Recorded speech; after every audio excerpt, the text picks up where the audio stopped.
What's good, everybody, and welcome back to the State of Mind podcast. And on today's show, I got a chance to sit down with Milira. Milira is an entrepreneur and host on site. In case you guys are wondering what on site is, stay tuned. She's going to explain it to you in detail. And to be honest, just the fact that she created a platform where she can shed some light on entrepreneurs that are grinding it out really resonates with me, and I love seeing people do that because we need to support each other to some degree. Everybody deserves your support, but the ones that do, just go hard for them because they deserve it. We're all working. So the fact that she's doing that made me want to reach out to her even more. And it happened. We did it. Hope you guys enjoyed today's episode. Sometimes it's impossible. It's impossible.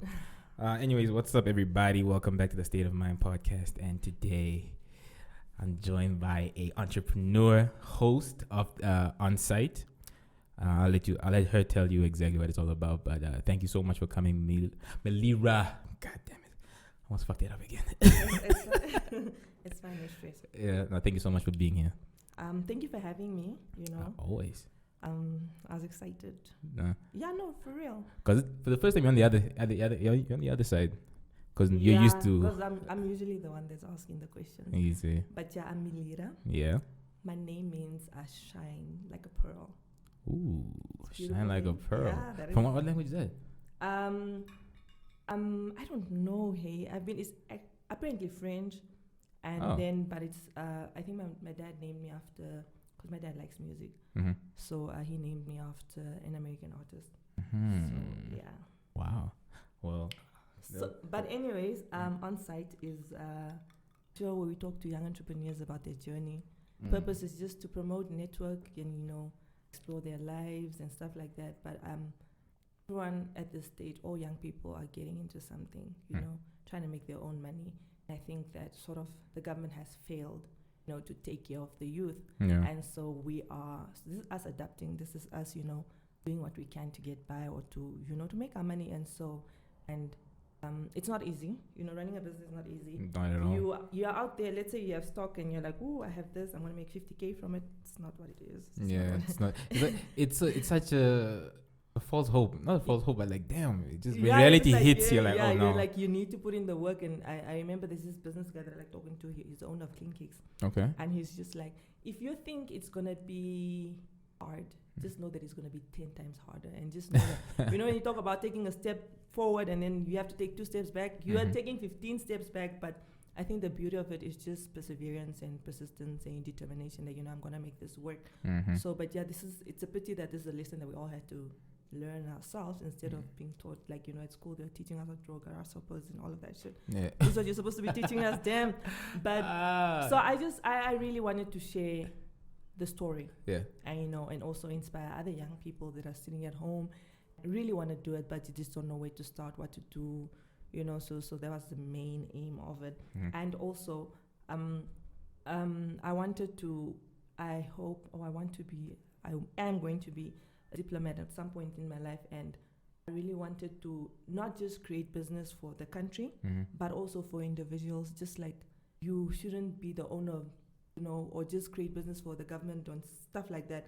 I wanted to have individuals that are just, this is my small business and I want to grow it. How do I do it? And then sort of form like a network channel, have summits on the other side and be like, yo, Namibian young business people come through and make it easier for people to create business on the other side. True. So that is also the end goal, or one of the purposes of site.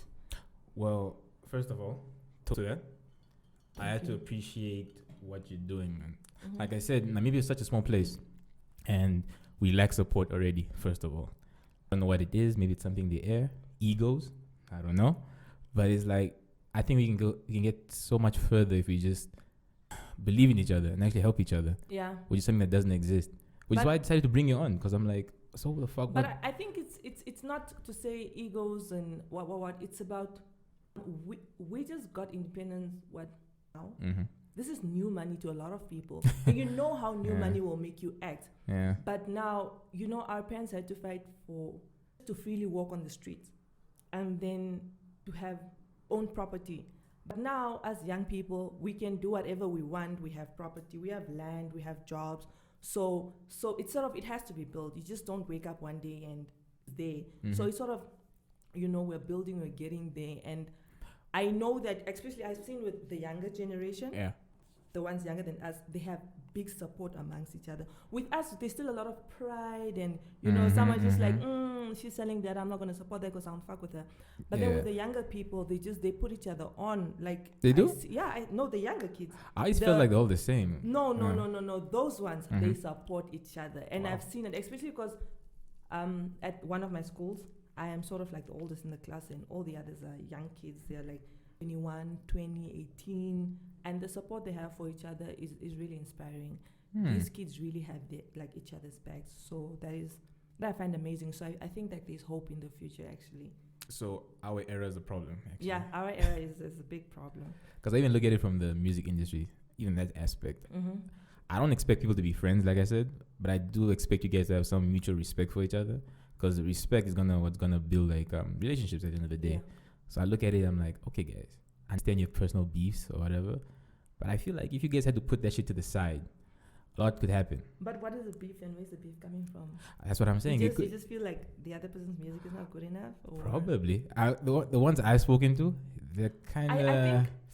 They're on the fence, man. Nah, but I think with us is about who's the best, and I'm going to be the best by not sharing skills or knowledge or nothing with the other people. But where does that lead you? You think they're going to surpass us. But that's also the same thing that at my workplace, if you can't come up with new ideas, there's no room for you to be innovative. So even if I'm like, no, I think we should do this to get ahead, they'll just brush down your idea, whatever, because they feel you are overpowering them and you are being disrespectful because you're coming up with new ideas. Okay, here's the thing, right? It's like, why you gotta be greedy with valuable information? Because I'm like, it's like money. You're gonna die with this. You're not gonna die with it, by the way. You're gonna die with your money. You're not gonna die with knowledge. So what's the harm in sharing it? I don't know. That's just where you have to make peace with people are different. Make peace. Yeah, we are not the same, and we just need to understand and move on. But life, that's the beauty of life. Mm-hmm. You see, you think you don't need people, and you don't need anything from them, and then life just shows you. You hit a curve, and then you need to be back where you actually need people. So I don't think much about it. I'm just like, oh, okay, you don't want to share. Let it be. Yeah, because sometimes you'll be like, let's say for one side, I have to actually go out there. I have to look for these people to be on my show. And it's really not easy. Some people just be like, nah, it's not my thing. I'm not interested. It's too small for me. Oh, you also got those. Yeah, I do get those. I really do get those. People are assholes, man. Yeah. I do get those, but I keep it moving. Yeah. That's why I really appreciate anyone that's just like, I'm going to come through for you. I really want to do this. So I appreciate those. But I don't really hate on those that don't want to. Just maybe they don't want them. It's not their space. But here's the sad part, right? And it's the same thing. What you're experiencing, I'm literally going through right now. Really? It's crazy. But who wouldn't want a platform where they can just talk about anything and not feel like they need to be censored? We're living, I know, right? But we're living in a time where numbers, followers, subscribers, this is the new currency. Yeah. So if you're not popping, no one wants to listen to you or be around you. And it's so sad, because when it blows up, then what? Then you want to come back? Yeah. How am I supposed to look at you? People are like that. People like that. Sad, numbers don't lie, apparently. But hey, man. Yeah, but Drake said something about that in a song with I think it was on Migos album. Mm-hmm. And he actually spoke about you might have the following and stuff. But when you look at my account, it's a whole different language. But it's actually true, especially in Namibia. You might have the following, but it's not really all that. It's just a following. Especially with our country, someone wanted to come up with a campaign, and they wanted to use what we call socialites.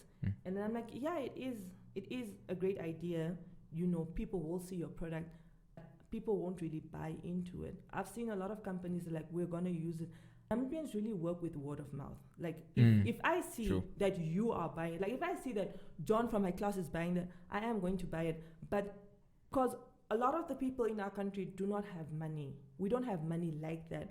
So if you're using a person that's living a certain lifestyle, I will instantly like it because it looks nice, but I won't be able to relate because I'm just like, yeah, it's nice, but she's buying it. I don't have her money. She's living another type of life. Nice to look at on screen, but it's not relatable, I guess. Yeah, right? it's really not relatable, and that's where we fail when it comes to marketing and trying to get a number out. But if you just take a regular girl from Yunnan that has like, people will really go for your product. So I think that's why I also wanted to on-site. I just wanted to have regular people that we chill with at a bar, someone from my class, someone that I'm trying to do this, I'm doing this, and share their stories. So I at home who does not have, let's say, a rich mom or dad, cousin, some sort of support can just be like, oh, she did it just like that. I can also do it. You see, I had a guy on the show that he was like, yo, I was dead broke. My shoe, I remember I had to tie it with a wire because I couldn't get any shoe. And this other girl was like, I was studying how to do something in Malaysia, and dude, sometimes I didn't have anything to eat. I would go to the workshops and just eat what's there, and that's all I had. And stories like that are relatable. Yeah. They're just like, yo, and you find kids that are like, sometimes I had to walk to Yunnan. I can get that degree. Yeah. And these are stories you want to hear, and these are stories that are real. So that's how I was like, I need to share this with people so people can feel that, my struggles are, everyone has their struggle. It's not so different. Yeah, it's not so different, and I can actually come up from that. And how long have you been hosting this show on site? We started last year. Okay. Yeah, last year it was impulsive. I was just like, I want to do this.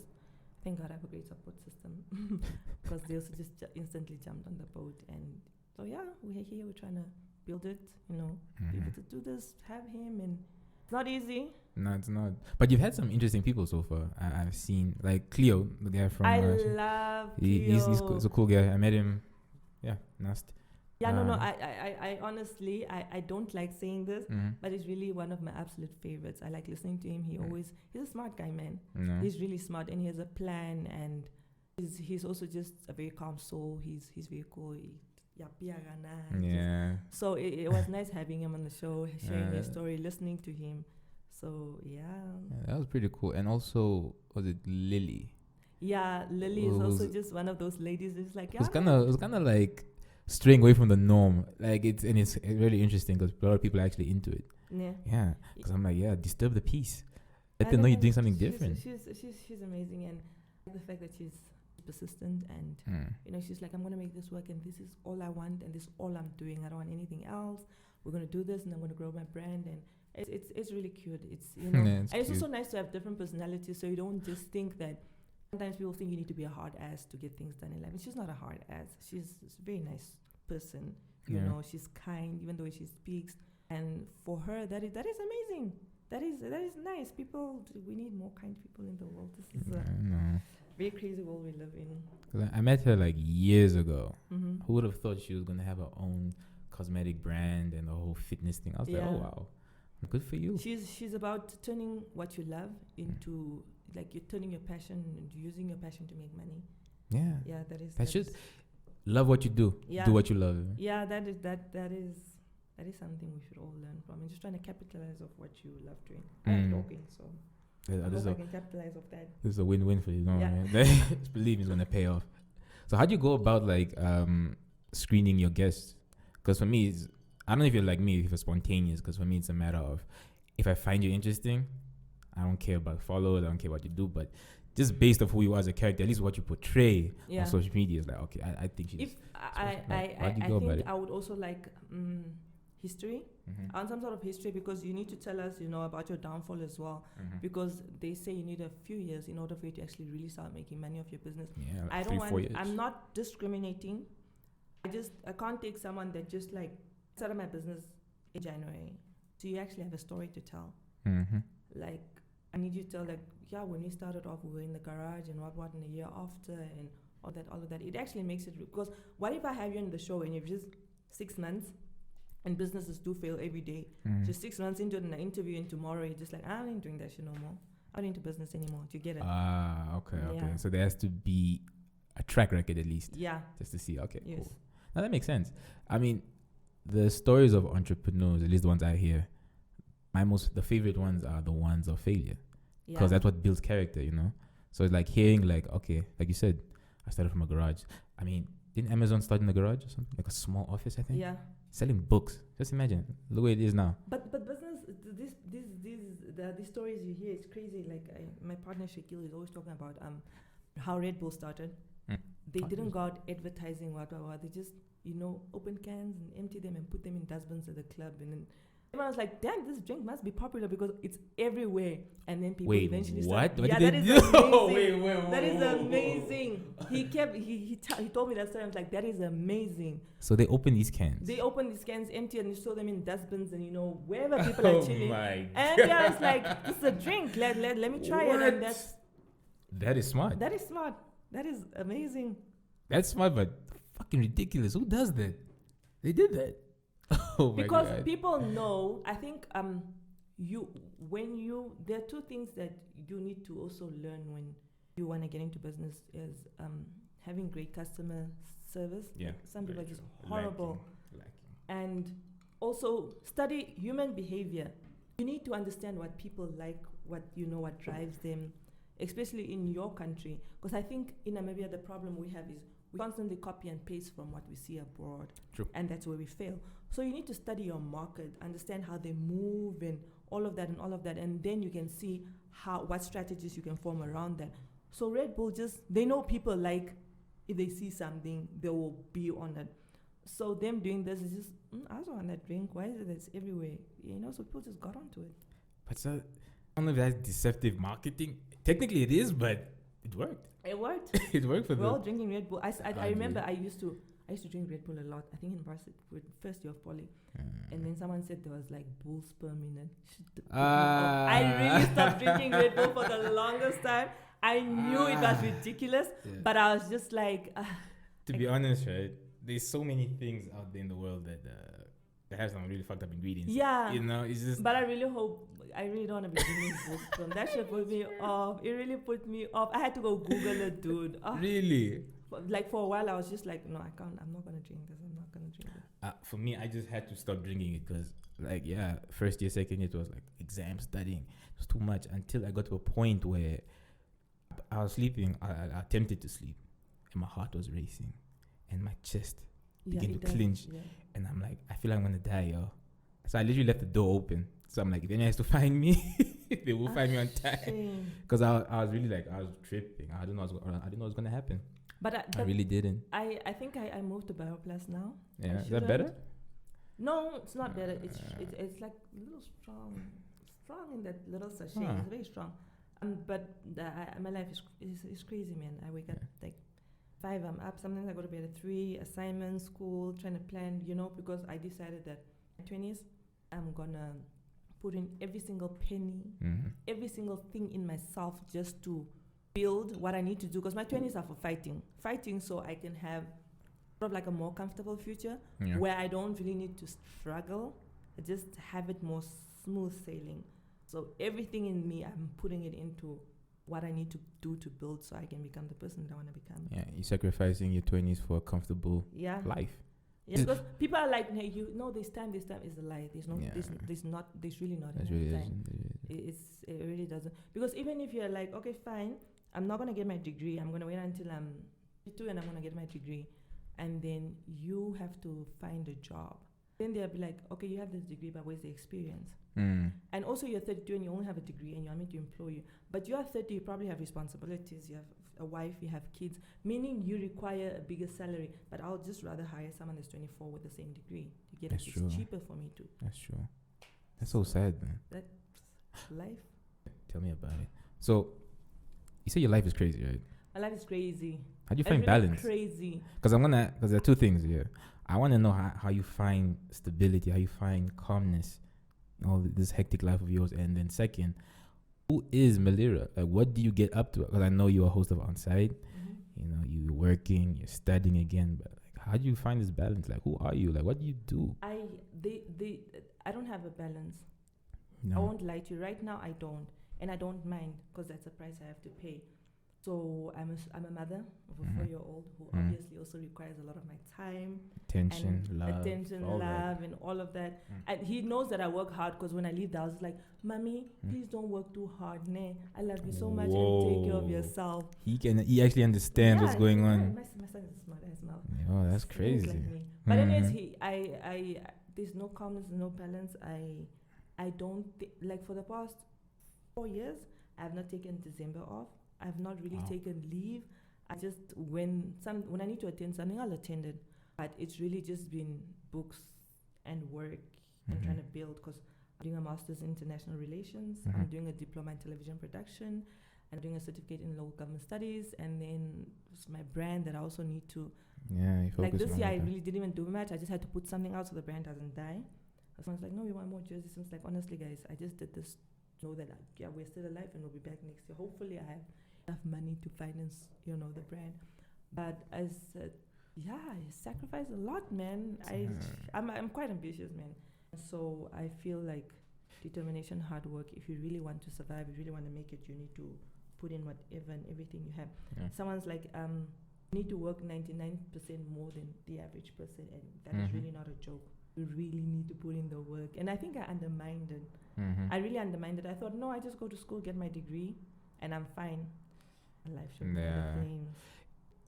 At least for me, luckily, I wasn't too fixated on the fact that I'm gonna go to university, get a degree, and get a job. Already from first year, I was like, nah, this ain't for you. it's not for me. I finished though, but it's just like I need to do something. What did you study? I was doing business admin. So I graduated recently, which was pretty fun. Didn't do much. I just heard. So my name on the list. I'm like, okay, cool. It's the good thing about business admin. It's a crazy trip, because initially I was going to take computer science. Oh, my friends are doing computer science, teenage, might as well. Then luckily and I say luckily because the course that I took ended up changing my entire life, literally. So it's like, no, computer science is full. Take business admin, then you can maybe transition into next semester. So I took business admin. I ended up loving it, and that's where I actually came up with my brand, Maverick Studios. I was in a marketing class. So we're talking about consumer behavior. We're just talking shit, and word Maverick just popped up. What the fuck does that mean? It sounds so cool. Went home, I read out what it was. Basically being an unorthodox individual, just straying away from the norm. And I'm like, yeah, this is what I want to represent. That's why I started my designing thing. And just to say, it's been fun for me. It's fun, but I think in a country like ours, there's a thin line. There's like a line between doing what you love, fun, and then paying your bills. Life is quite expensive. No, definitely. No, that has actually helped me. Oh, it as helped well. you pay Oh, your it bill? helped me. That's Like, nice. it got me through my school. That's nice. Yeah, it helped me. That's That's why I was like, story to tell. it was crazy, because I was in a position where I'm learning what I'm supposed to be doing, business classes, and then I'm also applying it at the same time. So like, Application is quite important. It is. I've learned that, a lot of people, because people are like, because I have a degree in communications, and people are like, oh, this is easy. It doesn't require much. You just get in there. It's mad that people don't understand you need to be mad creative. I'm creative. I can make something out of anything. I can come up with something just like that. And so a lot of them fail to get a job in this industry because now we learned all of this, but you're not creative, you're not innovative, and you don't know how to apply. Yeah. And that's where a lot of people fail. That's why they, like, yes, I studied this, but I can't even do anything with this. But I also understand that some people just have the natural ability to adapt. Yeah, that's true. Like you going into business admin and just making something is like, oh, this is actually cool. Yeah. Some people are just like very stubborn, just like, oh no, I'm not doing this. I want out and it's not going to work. That's the same thing with me. That even if you put me in accounting or medicine, I will succeed. One way or the other. I will make it work. I might not be a distinction student, but I will get what I need to make it through. I probably also end up loving it, and then that's where you see that you're getting your distinctions. But I think we are humans, man. We're animals. Adaptation is part of us. Yeah, I think, who said that to me? It was yesterday. I was talking to yesterday to my friend, I think. And he was just like, you see, same thing as you said, adaptation. Like, yeah, things, we dealt a certain hand of cards. Make good with that. Yeah. See what you can do with it. It's not to say it's an ends, but it's a means. That's the whole point. But look at my industry, like designing, saturated with shitty designers, terrible. It's that's kind of what's making competition. Not even competition. That's just what's making things hard right now, because everyone wants to pay less. But at the end of the day, quality speaks for itself. That's why I don't like pursue clients. If I know there may be clients, I don't pursue them. You just let them come to I you. let them, yeah, because I know the people who are willing to pay aren't gonna ask a lot of questions. Oh. They're gonna, because I'm literally uprooting the ones that aren't gonna pay me shit or are just like asking a lot of questions but not gonna do anything. I get those. You just because that I'm uprooting those ones, bringing in those that actually know like how much or what do you do? Cool, done. Oh. That's simple for me at least. Oh, that's nice. I mean, I remember this dude. The logo was terrible, guys. This is a bad logo, and people paid $400 for it, and I really thought to myself like, wow, you're screwed. Yeah. You're screwed. So that you have to let your work speak for itself. Really. Yeah. To some level. I'm not saying don't pursue clients. Let the work also speak for itself. Yeah, just give them quality because I think that's also one of my objectives in life. Like, make myself so respectable and, you know, people are just like, I don't need to go around looking for work because I don't want to do that. Shit is depressing. Like people shutting the door in your face and stuff like that. Shit is depressing. No but I just point. want people to be like, you know, we're talking about you. We want you here. Come through and do what you're good at doing. So I really don't. Oh no, God, I really don't want that. Rejection is not it, guys. Doesn't matter how strong you are. It does. There is a pinch in that. No, there is. Well, only human beings. We're emotional beings. Yeah, we are. We gotta. We are emotional beings, and I don't understand why society feels that, you know, just be strong. You know, it's just I think with me that's something I discovered about myself recently is that I'm a very strong woman because I grew up having to protect myself. Dad is absent, and my mom she finished school in, you know, grade 9 from the north, you know. Oh wow. So, and then she decided to put me in a setting where she also doesn't understand, but she just felt, oh, this is white people, this is good for her. So I had to represent myself at a young age. You see, I had to protect myself at a young age. I remember in high school, there's this boy that bullied me. He body shamed me, you know. Wow. And White dude. no, it's a black dude. It's a black dude. And he body shamed me, and I was quite upset. I went home. Were you chubby back in the day? Or? No, I wasn't chubby. I just didn't have. I'm a late bloomer, you know. Okay. All the other girls were getting boobs and ass, and I was just there. And then so he was like, he made fun of me, and I went home and I cried about it. And my mom, she didn't do anything. She just like, oh, okay. I was just, you know, like I would like support. Yeah. You know? And I don't blame her. I don't even think she knew where to even start. So then I was like, this is the last time anyone ever makes me feel like that, ever. And then since I don't know what happened, I decided to toughen it up. And then since that day, no one would ever mess with me in high school. Like I was such a I'm scared to ask what you did to this guy. No, I was just very, like, I didn't do anything bad to him. Oh, okay, I just made it known that I'm not the girl to mess with. Not I'm right not now. the person to mess with. I remember people like, yo, in high school, you're such a bully. But I was like, nah, I was just, high school is hard. You people are ruthless. She was like, crazy. yeah, so I had to defend myself, and, you know, I didn't have anyone to defend me. So I really had to be toughen up, you know, be there for myself. So people are like, yeah, she's so strong and what. And therefore, society feels that they can throw shit at you. Do you get it? Yeah. Like, I find myself in situations where, let's say, things go sour. And it's easier for people to believe that I was the person at fault. Because, yeah, she's rude and, you know, she's like that. So, it's her. But I'm just like, I also have feelings. Exactly. You know, I also feel bad when people do shit to me. Just because, you know, I'm hard like this doesn't mean I'm a fucked up individual. Yeah. It's something like 50 Cent said. I don't know if you remember. He was kind of saying like, I don't like problems, but when problems come my way, I'm paraphrasing by the way, but when problems come my way, it's a problem. Yeah. I remember someone when we were in poly was like, yeah, Milira, she's, you know, she's that I'm a big, like I will love you to death. Like, if you know me, you're like, she's such a loving person, you know, but once you fuck up, it's gates for you. And it's like, once you fuck up in the girl's book, just stay away. Really? Yeah. Doesn't take too much. No, I respect people. If there's one principle I live by, respect me and I will respect you. But if you're trying to, you know, be funny around me, then we need to deal with the issue. But I'm learning, you know, to communicate. Like, I'll tell you, like, you know, you made me feel some type of way and I didn't like that. And I expect you to also be like, you know, this is how I felt this way. And we can come to an agreement, or we meet in the middle and say, okay, like, people are bad at communication. I never knew that people are bad in communication until, you know, I really had to date as an adult. To get it. No, honestly. Really? Yeah, I never knew people are bad at communication until I started dating as an adult, and I'm just like... Define bad communication, like, in your, from your perspective. Let's say... Like, what is bad communication? When you see something is wrong, or I'm doing something bad to you, you don't address it.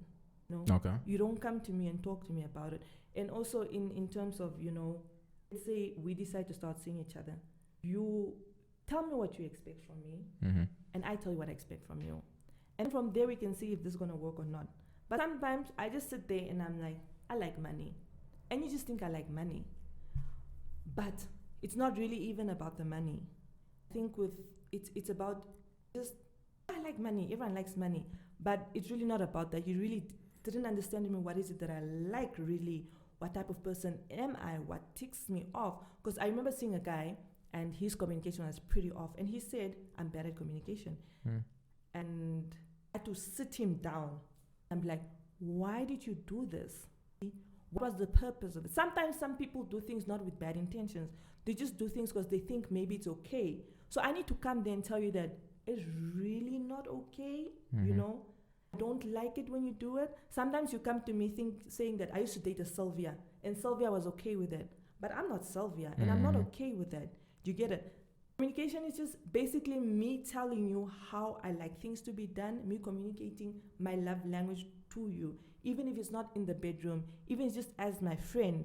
And I'm like, I like it when you check up on me. I like it when you do this. I like when we are adults and things are crazy, but I still like us to find time to just, you know, talk about things and stuff like that. Some people just don't talk. Some people, you might have done something that might have offended them, but it's just building up the anger in you, but it's not saying anything. I think if you guys communicate, relationships would work better. Yeah, no, it is. Because even when people argue, here's my theory, by the way. You can correct me if I'm wrong, but I always felt like when people argue, I always feel like that's a lapse in communication. However, what determines how long you're going to solve that shit is whether you are going to solve it. My thing is, communication is key. But as a guy, As a guy, yes. And I think I was talking to someone about this yesterday, that men don't talk about things. But you know why some of us are like that? We're not, as a man rather, we're conditioned to, we're conditioned to think that emotions show weakness. And I'm already a provider, I'm a protector. Show my emotions, what does that make me? A weak man.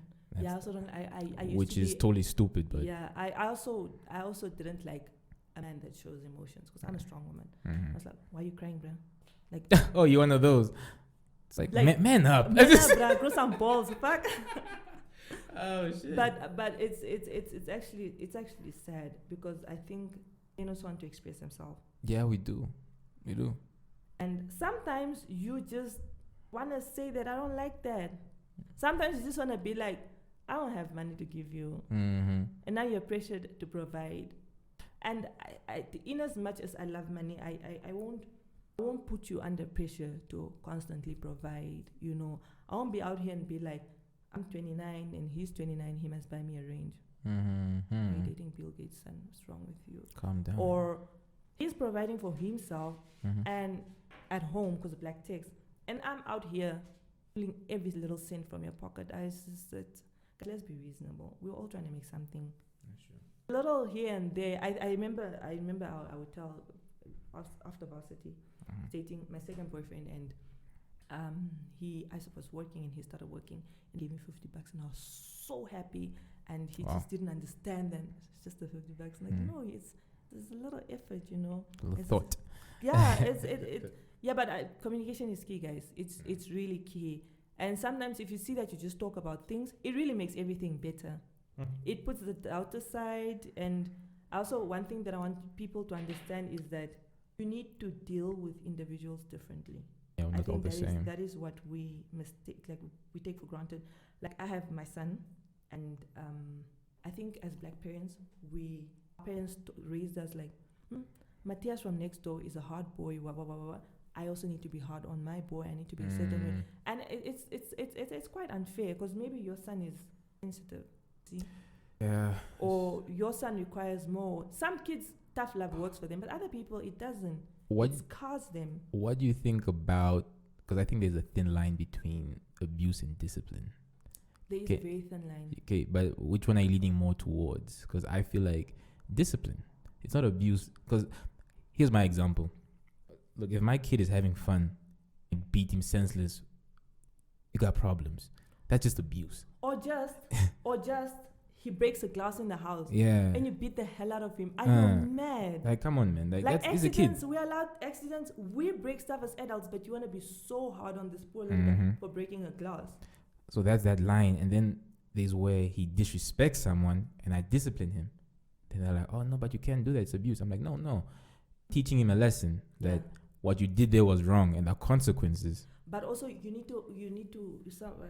I read somewhere that the way you address your child, it becomes his inside voice. And you're beating him for making a mistake. This guy's gonna keep secrets from you. That's when they grow up and they do stuff and they just constantly hide it. And maybe you get called as going, now Joshua did what. My son never. But yes, people make mistakes, but he wasn't even able to come to you and say, Daddy, this is what happened. I wasn't thinking, I know what was happening, but that's what happened. But also you need to, the way you address situations with your child, because my child actually told me the other day, I addressed him and I was very kind. And it's like, Mommy, I like it when you talk to me like that.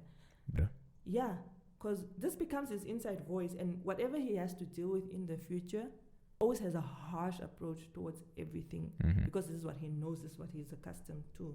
Get it? So you need to be very careful. That's why I'm like, nah, individuals, we need to learn to deal differently. Even with today's men, I find myself having to sit a man down and be like, let's talk. Why did you do this? Why do you think that was okay? And 9 times out of 10, what's the answer? I don't know.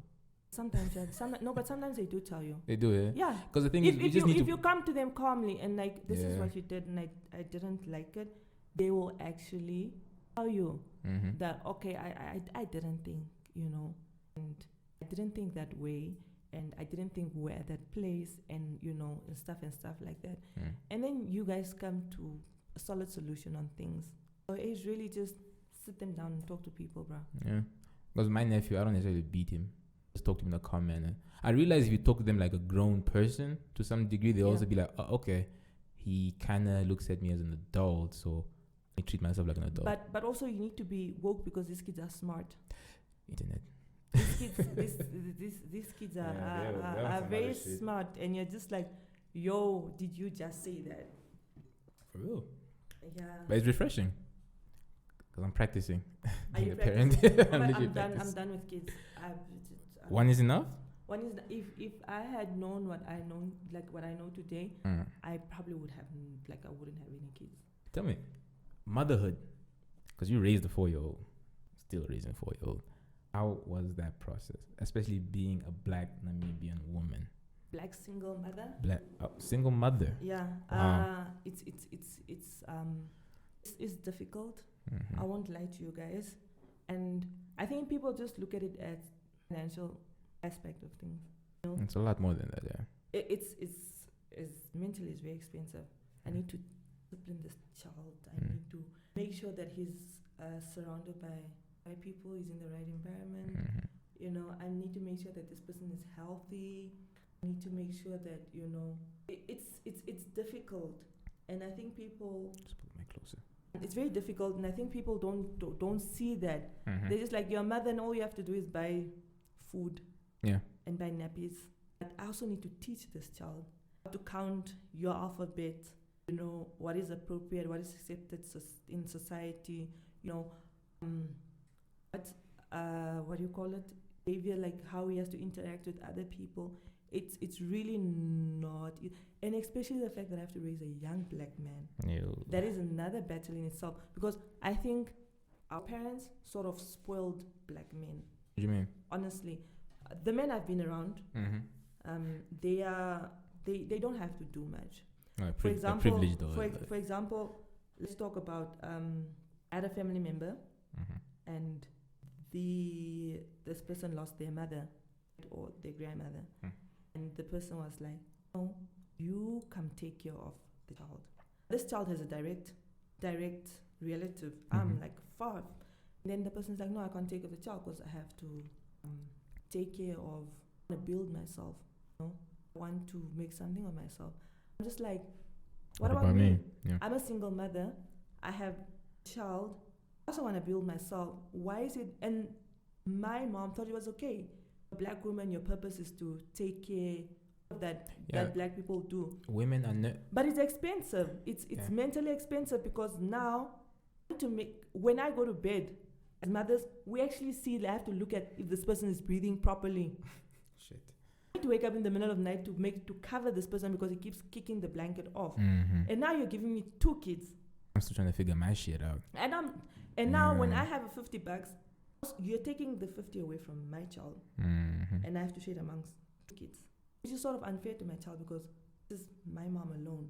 Now I need to make space for another human in my mom's life. It's really difficult, and we are not, as a black mom, I'm not allowed to lack anything. If the child is not behaving, it's my fault. If your child is not clothed right, it's my fault. For men, we can understand that he's going through stuff, he can't deliver and stuff like that. But for me, I don't have that luxury to lack as a black woman. It's taboo. I think it's a stigma just around women in general. You guys are considered the nurturers, the givers. So we lean on that a lot. Yeah. But thing is, in society, it's different now. It's actually not. What? It's not. You would think it's different. No, I was like referring to how women are in general, because now the woman just doesn't want to be a nurturer and a giver. She wants to be an entrepreneur now. She wants to. I need to provide, but that's. I read an article. There are 2 articles that I've read, and one said that it was in the Namibian. It was headline. It was front page, and the article said black women are the face of poverty. What the fuck? Yeah. Really? But the other article, this was reported by CNN, and they said less women in the world are giving birth. The reason why women are stronger and they are providing and we are getting the jobs done because somewhere or another, black men failed us. Okay. Yeah, and it's either you guys don't want us anymore, you guys are leaning on to the lighter toned woman, either the colored or the white woman, where not much is required from you. Forgetting that you're raised by a black mother that also had to sweat to make sure that you're fine. Even if we are some black women, they do have men that are really there and are amazing, and I've seen them. You see, I will give them they credit do exist. But some are just either you are not providing, you are just there, and you think because you are present in my life, it's I should be happy, and you provide sometimes. You leave me and take another better. You see, it's really a lot of drama around how black men and black women relationship, which is sad. But I don't entirely blame the black man. It's passed on. It's passed on. But I think somehow black men has failed us as providers and protectors. So we have to go out there. And I'm talking this from personal experience because my dad, as I said, was absent. So I had to protect myself, even though my mom provided. She's also my provider, my protector, and she had to nourish me as well and do all these other things. So now I only know that my mom protects me. And I had to look for a partner, a boyfriend, or whatever. I didn't know what to look for in a man. Because you don't necessarily have like a point of reference. Yeah. I just, it's a guy and he has a penis. So I that's about it. And he has a job or he's going to school. So, he fills the criteria. He's a man. Yeah. And then I got into it, and then a child, and then I realized, shit, doesn't seem right. This is not okay. And a lot of people are like, why did you and your child's father break up? It's nothing of cheating or you're just not the man that I needed you to be. So I'm here providing for my child and doing the most. And I remember a lot of my family members were like, oh my God, he's there. And that's the blessing counts. Is there. It's you must be grateful, you must pray to God. And I remember this lady asked me, why did you and your child's father break up? You guys even used to go to photo shoots together. What? I'm mad. So I must build a family because we go to photo shoots together. So you see, it's sort of it's damaging. We sort of play around daddy issues and blah blah blah. It's really it really plays a big role Now you're just, because I have completely lost trust in men. Wow. Yeah, no, I don't. I don't even hide around it. Or, fortunately, this is my story. This is what I go through, and I cannot hide behind it. So even if a man comes, okay, fine, you do the nitty gritty stuff, but I just need to know that, are you gonna take your shit in the long run? Mm-hmm. Do you get it? And I think a lot of women are going through this as well, but they just don't know how to address it, or they don't know that this is actually an issue that I'm facing. Let me play devil's advocate. Okay. Because what you did right now is generalize every man, which is cool. Totally understand it. But men also generalize what women are doing. Because here's the thing, right? Are you familiar with the phrase, it takes a minority to make the majority look bad? That's exactly what's happening. Because here there are women who don't want to do shit but expect a lot. Now, certain men, this is not me defending men, but this is just my personal experience as well. But now you get to a point where it's like, okay, I need to do this all for you, but what value are you bringing as well? It's the same thing that you're asking. Can you get shit done? And I can definitely do what I can with the minimum that I have. But what are you gonna add to my life? I'm not gonna spend money on you. Fuck you, for real. So it's like, but also that is why dating is very important.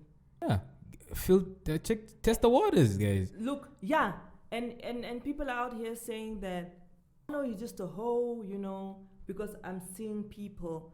But I need to know. Let me even tell you something, right? I always assumed some of these social media girls were like just hoes. That's what I always thought. And then I actually met a few and I just realized you guys just want to be talked to. Literally, you guys just want someone that can hug you, ask you about your day, rub your feet from time to time. Good sex, maybe a little date here, but it's a simple way of life. That's why I'm like, oh my God. Yeah, but I've been brainwashed. Yeah, because look, like you say, you find a girl and she really doesn't want to do anything. We also find men that really also don't want to do anything. That's why I can relate. That's why I'm like, okay. So, but that's why you go out, have dinner dates, talk to the person. Yeah. And sometimes through communication, you just see that, no, this person's way of thinking is quite off. And 10 minutes in the conversation, you're like, no. No, you're just like, no. Because I remember I went on a date with this guy and, he really does. I firstly don't like a guy that does the most on social media. It's me off. He's always talking, but he's a talker. Yeah. But the conversation we had was just like... It's shallow. That's probably shallow. I think he was like... We spoke about Gabriel Union. Mm-hmm. And he's like, do you know that Gabriel Union, that's not her daughter, that's a guy's daughter with another woman. I'm just like, what? Yeah. And then he was talking about artists, and I was just like, what? But I was just like, I'm so glad I came on this date with you because, God...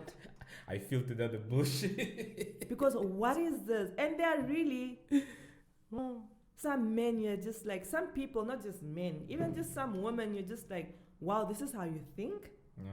This is how you live every day. In this world where we're required to sweat blood, this is how you think. Yeah. Because here's my thing. Any women that I approach, I always tell them, yeah, I go on a shitload of dates, just not in a relationship. Because that to me, that's two different things. Going on dates is literally me testing the waters to see what's out there. And then if I get into a relationship, I'm done. I'm like, yeah, it's cool. I don't need you guys. It's fine. That's how it's supposed to be. Date is meant. It's just with the women was more than 3 guys. You see more than 10 guys. Imagine what they're saying about you already. No, I really don't care. I've learned that, and I really do get a bunch of stories that come my side. Mm-hmm. Yeah, you're doing this and you're doing that, and I was just like, okay. I know within myself what I am doing.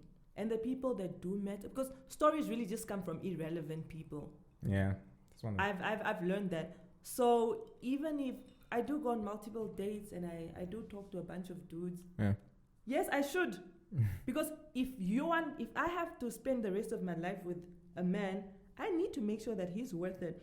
And if I'm going to invest my life, my whole being into building, because I believe in building your man and I love to death.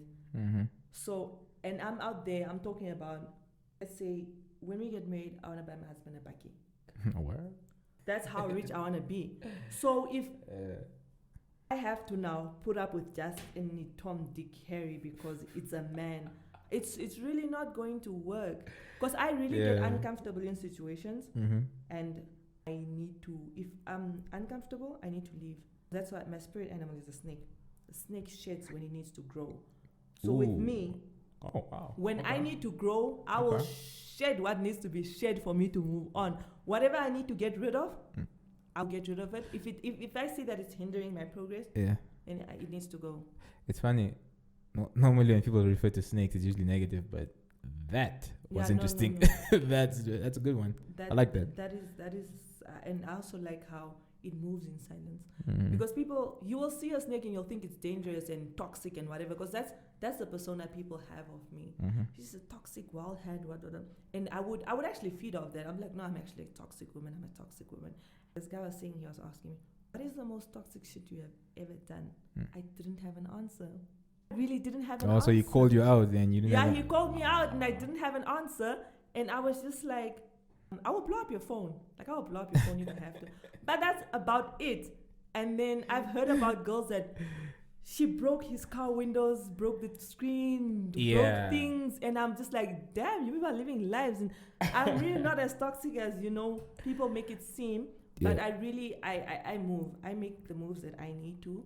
Maybe it's because I had to take care of myself and, provide for myself. Yeah. But I will make the moves that I need to, like. Well, we do respect snakes. Like, you'll see, it's like, I'm gonna step away, like, whoa. But it's not as toxic as you would think. If you overstep it, it will. I will bite you. If you cross it, it's gonna do something to you. But it needs, in order to grow, it needs to get rid of all the old shit. Okay, I'll go. So tell me, zeroing on this topic, what do you think about the dating scene in Namibia, or rather Windhoek right now? Rather just in general. Everybody's single. Everybody's single. Everybody's single. Oh my god. Everyone is married. Even if we're all single. Goddamn, we're in the same goddamn boat. Tell me what you want. We are all in this goddamn. And there's been a meme that has been circulating, and someone's like, posting your boyfriend is like posting, hey guys, look who's cheating on me. Like, I'm not being an ass, but that is just fact. Everyone is single, bro. Someone told me the dating scene in Windhoek is like a fucking public pool. I was like, what the fuck is that supposed to mean? Like, it's dirty, dude. I was like, okay. Yeah, it's, hey, things are happening. Look, for me, but we're a small country and a small population. We are. So I think you can't be like, I'm meeting you and I like you, but you dated Matthew and I sort of worked with Matthew, and so I can't date you because of Matthew. No, but let's just date and move on with this shit. What the hell? Ooh. Like, we all either went to the same school, we worked together at some point. Everyone knows each other. Circle, but it's just so sad that really everyone is single. Yeah, true, but at the end of the day, I'm an advocate for love. Despite me talking shit about certain relationships or how I feel, that's just my opinion, and that's my honest fucking opinion. I do advocate. But I would, because I encourage people. Look, that person hurt you, but not everyone's the same. It's just not everyone's willing to get hurt again, over and over again. But it's also about be calculated with your steps. It's like you said, you go on dates and you're like 10 minutes in the conversation, you're like, no, that's exactly what you should be doing. I'm never going to dismiss love. Love is beautiful. Love is the key, man. But I also feel that we have one idea of love that is quite unfair. Which is I can only love you and can never look at someone else. I think in every part of our life, just like it requires a different because the Patrick you are today is not the Patrick you were in high school. True. The girls you liked in high school are not the girls you like now. Just like me. In varsity, I like bad boy. I like bad ass, the guy with the attitude. But now I like a calm guy. I like a guy that can talk. I like an ambitious guy. I don't like a loud guy and stuff like that. So I cannot dismiss the love that I had for a John in high school or in varsity. And I'm not going to dismiss the love I had for my child's father, because he is who I loved and who I needed at that time of my life. Some people are lucky and they find their soul, like their life partner in high school, and they're together. It's like, we've been together for 18 years and all of that. But some people are constantly evolving. They need different life partners in different times of their lives. It sounds like I cannot. And so you want to be mad at me because I've had 5 exes in the past, and you just feel like I'm not stable or whatever. But it's not it, because sometimes you find a partner and he's not growing at the rate that you are growing. You find people that are constantly evolving. And let me compare this to let's say Yana. Okay. She came in, she was doing music, and she's like, I don't want to do this anymore, I'm going to do something else. See, and then she's like, no, I'm not going to do this anymore, you see how it goes. It's just like 50 Cent. He came in the industry and he was rapping, but now he evolved and he's doing something else. Yeah. You get it? So people are constantly evolving, and for some people, for Black society, it has been you being mentally unstable. You just don't know what you want in life. And people find a job in this, I want to do this for the rest of my life. I want to bake cakes for the rest of my life. But I'll bake cake today, and tomorrow I'm like, no, I want to bake cake and I want to fix cars. And I think society should allow that. And I think, and this is my persona on love as well, that sometimes it's not the title. Sometimes it's just how you make me feel at a certain time, and I want to appreciate that I want to appreciate that and indulge that. So I wouldn't be fast to be like, make me your girlfriend, you see. Sometimes I just see someone and I like them, and I would like to spend time with them. And you'd be out here calling me a hoe, but it's not even that I like the person like that. Or you'll meet a guy, it's like, I really like this guy, and this guy thinks I want to get married to him. No, I just really, I'm intrigued by all of this. I want to see what's really on the inside. Maybe you're not even the guy I want to get married to. So I think we put so much pressure on love me and me alone. This world is big, dude. True. This world is big, and there are so many amazing people, and just so many things you have to explore in life. And I think it's that's why I'm a bit, not comfortable with the whole marriage thing. Because what if I get there, I'm like, I want to leave, But that's the thing with marriage, rather. People focus more on the wedding day than the marriage itself. Yeah. People focus more on perks, the title of being married. But like saying, like, I don't know what I was going to say. But it's like, being married for the wrong reasons. And like you said, what you see the window right now as far as the dating scene, everyone's single. And my prediction, honestly, the way I see it, no one's going to get married in the next 10, 15 years. Like majority are going to be married. Divorced even more. The rate is high. I think I'm damn near 60, if not at 80% already. Yeah, but it's really crazy. just... But that's for the wrong reasons, though. Yeah, if you get married for the wrong reason. That sounds like there's so much pressure around this love. Just, just love and love me only, and don't look at anyone else, and don't talk to anyone else, and don't do anything.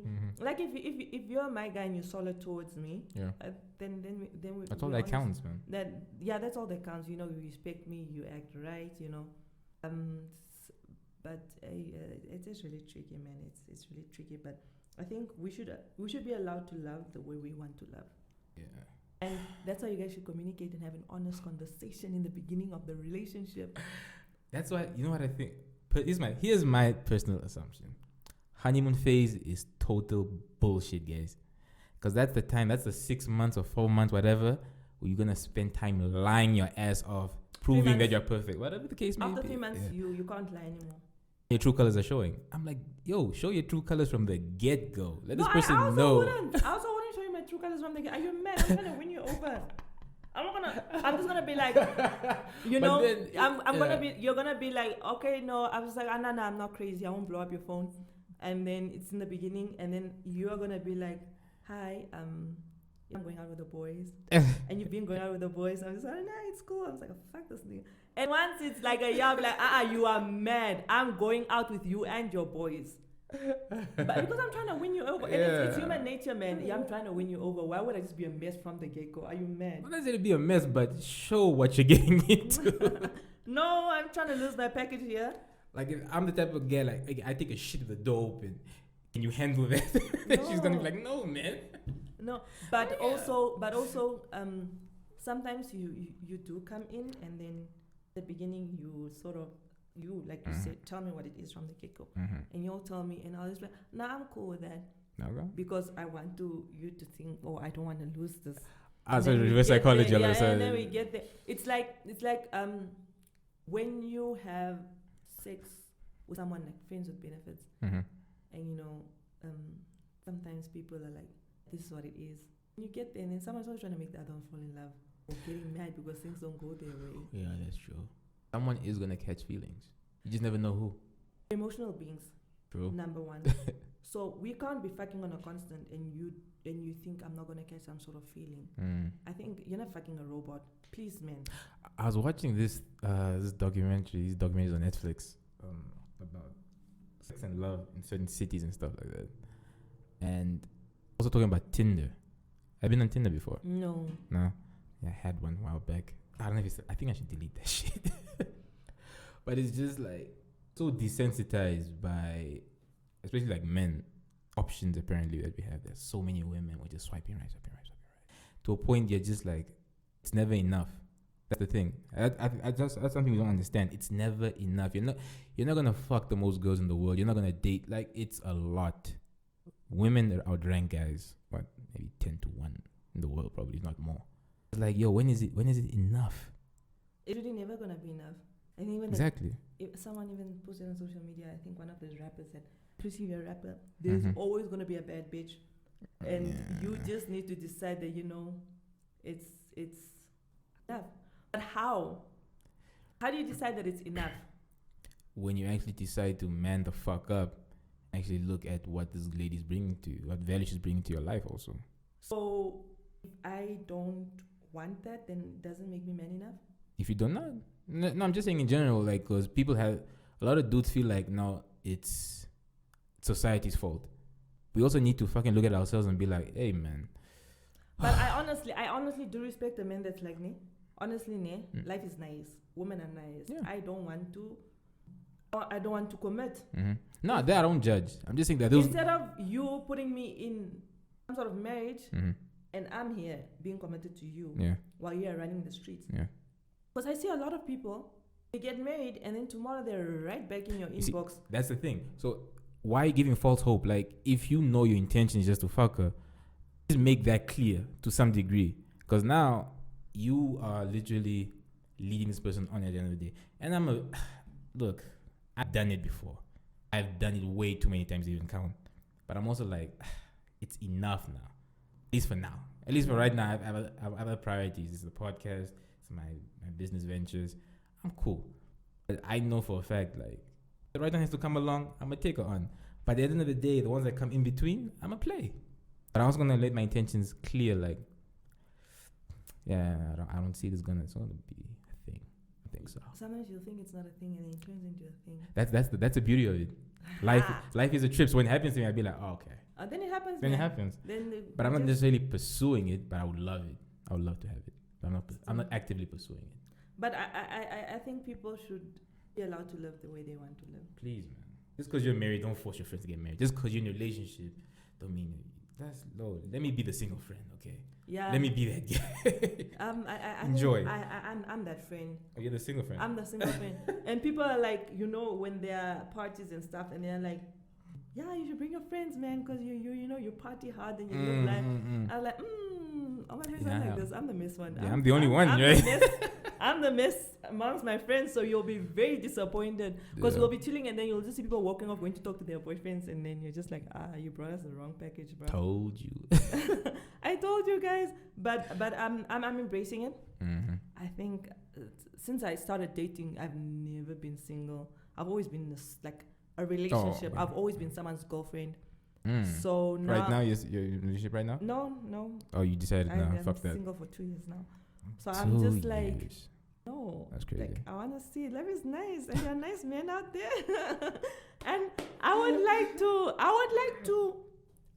like to also have some sort of control on whoever I end up with. Do you get it? Okay. I don't just want a guy to come.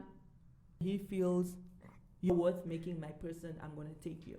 I also want to have like a say and be like, no, you, because there's been like, I don't know, in the past week, a lot of men have just been, I want you to be my girlfriend, and I was just like, God, this is not what I asked you.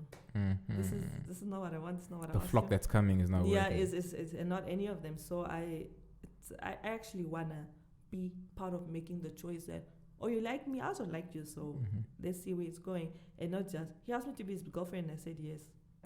Because it's our relationship, right? Yeah. Not just yours. So I think I should also have a voice in it. Well, true. Then again, you're gonna, despite what women want, like all that shit, like all that power, to some degree, you still want a guy who'll take charge. Yeah, no, I don't mind that at all. Mm. But you need to be, because you need to understand that I don't need much from a man. Mm. I really don't. I have my own house, I have my own car, I pay my own bills, you know. What? So if you are coming to me as a man, what are you bringing into my life? What makes you worth being my man? Oh wow. Do you, but your how do you screen as far as, how do you screen the men that you want in your life? Like, how do you go about, like, okay, what should he have exactly? That's what I'm saying. You must. What criteria? You must have your qualifications under the belt, which should be a little bit more than me. I know I'm extra ambitious, but you know you should have something. You should have your own place. You should have your own car. You must. This is the bare minimum. Yeah, you must have your job. Mm-hmm. You must do the extra thing on the side. You must have more life experience compared to me, because I'm supposed to learn from you. Okay. And I need to learn from you as well, because then what am I benefiting from you? That is just, you know. That's the bare minimum. Yeah, that is where it gets you like, oh, okay, you are there now. You are there. What else do you have? See, how you're gonna woo me? How am I gonna be like, yo guys, this guy is the one? And so, okay, if that's the case, so he should have a car, not a car, but at least his own place. Yeah. A job, qualifications. A side hustle. Side hustle, if he has it. Okay, cool. What are you bringing to his life? I have my own shit as well, but we are gonna try building each other. That's why I'm working hard to be in a position where I can be like, get it? Do you get it? I'll be like, oh, okay, this is this and this is happening. I shouldn't even be talking about this shit. But, you know, but I'm also gonna stability in his life, you know, help him like move a certain way. Because someone was saying women just have a better way of thinking. They're more creative. You know, I'm gonna be his friend, which is very important. I need to be his friend as well, and you need to be my friend. From that, we need to build each other. Get it? Even if I come to you and I'm like, and he's like, you know, I have this opportunity and this is the way forward. Even you with your materials, I don't want that material so you can give it to me. That is not the reason. I just want you to have your own shit, because I don't want you sitting in my house and driving my car. Because that's how it's going to. No, for real. What games have you dealt with lately? You find men out there that just doesn't have anything, that he wants to be chilling and scratching his balls on my sofa. So if I have these things, why can't I expect you to have those things? Fair enough. Scratching. Because I really love hard, and that's one thing about me. I love hard. So if I have a guy, he never has to worry about eating. I will make sure that you have eaten 3 times a day. You never have to worry about not having socks or not have. I will take care of everything in the house. Like you just practically exist. That's how hard I love. So that's why I'm very peculiar about. Don't you think that's also kind of a bit troubling, in the sense that you're a nurturer, but like when you overdo it, someone becomes complacent and they're like, oh no, she's gonna do it regardless. Yeah, that's the thing. That's the thing with me. Love hard. I know, I really love hard. I become a little bitch. Like you're just like, it's not the same girl you met in the streets. So that's why I'm very peculiar about who I want to end up with, because I need to know that when I love you hard like this, you'll be able to love me equally as hard. All you do as my man is just work and exist. It's what it is. Work and exist. Yeah. I don't think every guy would agree to that, but that's that's what you want. Someone that washes your feet, and you know you come home and there's a meal and all of that shit. You're just like, nah, guys, this is the life. This is nice, man. We're going out. Nah, I'm good. No, I'm good. Chilling. But you can go out. I won't tell you to just please stay home, because I also need my space. I like my space. I think. So tell me, the PhatAss Thick Thighs. We spoke about this like earlier, before we got on air, but let the people know, because it's a brand, right? It's a brand. Your very own. What's the story behind PhatAss and Thick Thighs? The story came from society sort of criticizing me for the type of woman I am. You know. What are they saying about you? Very loud, outspoken, goes out, gets drunk, dresses a certain way, so they feel society won't respect me. And yes, you can.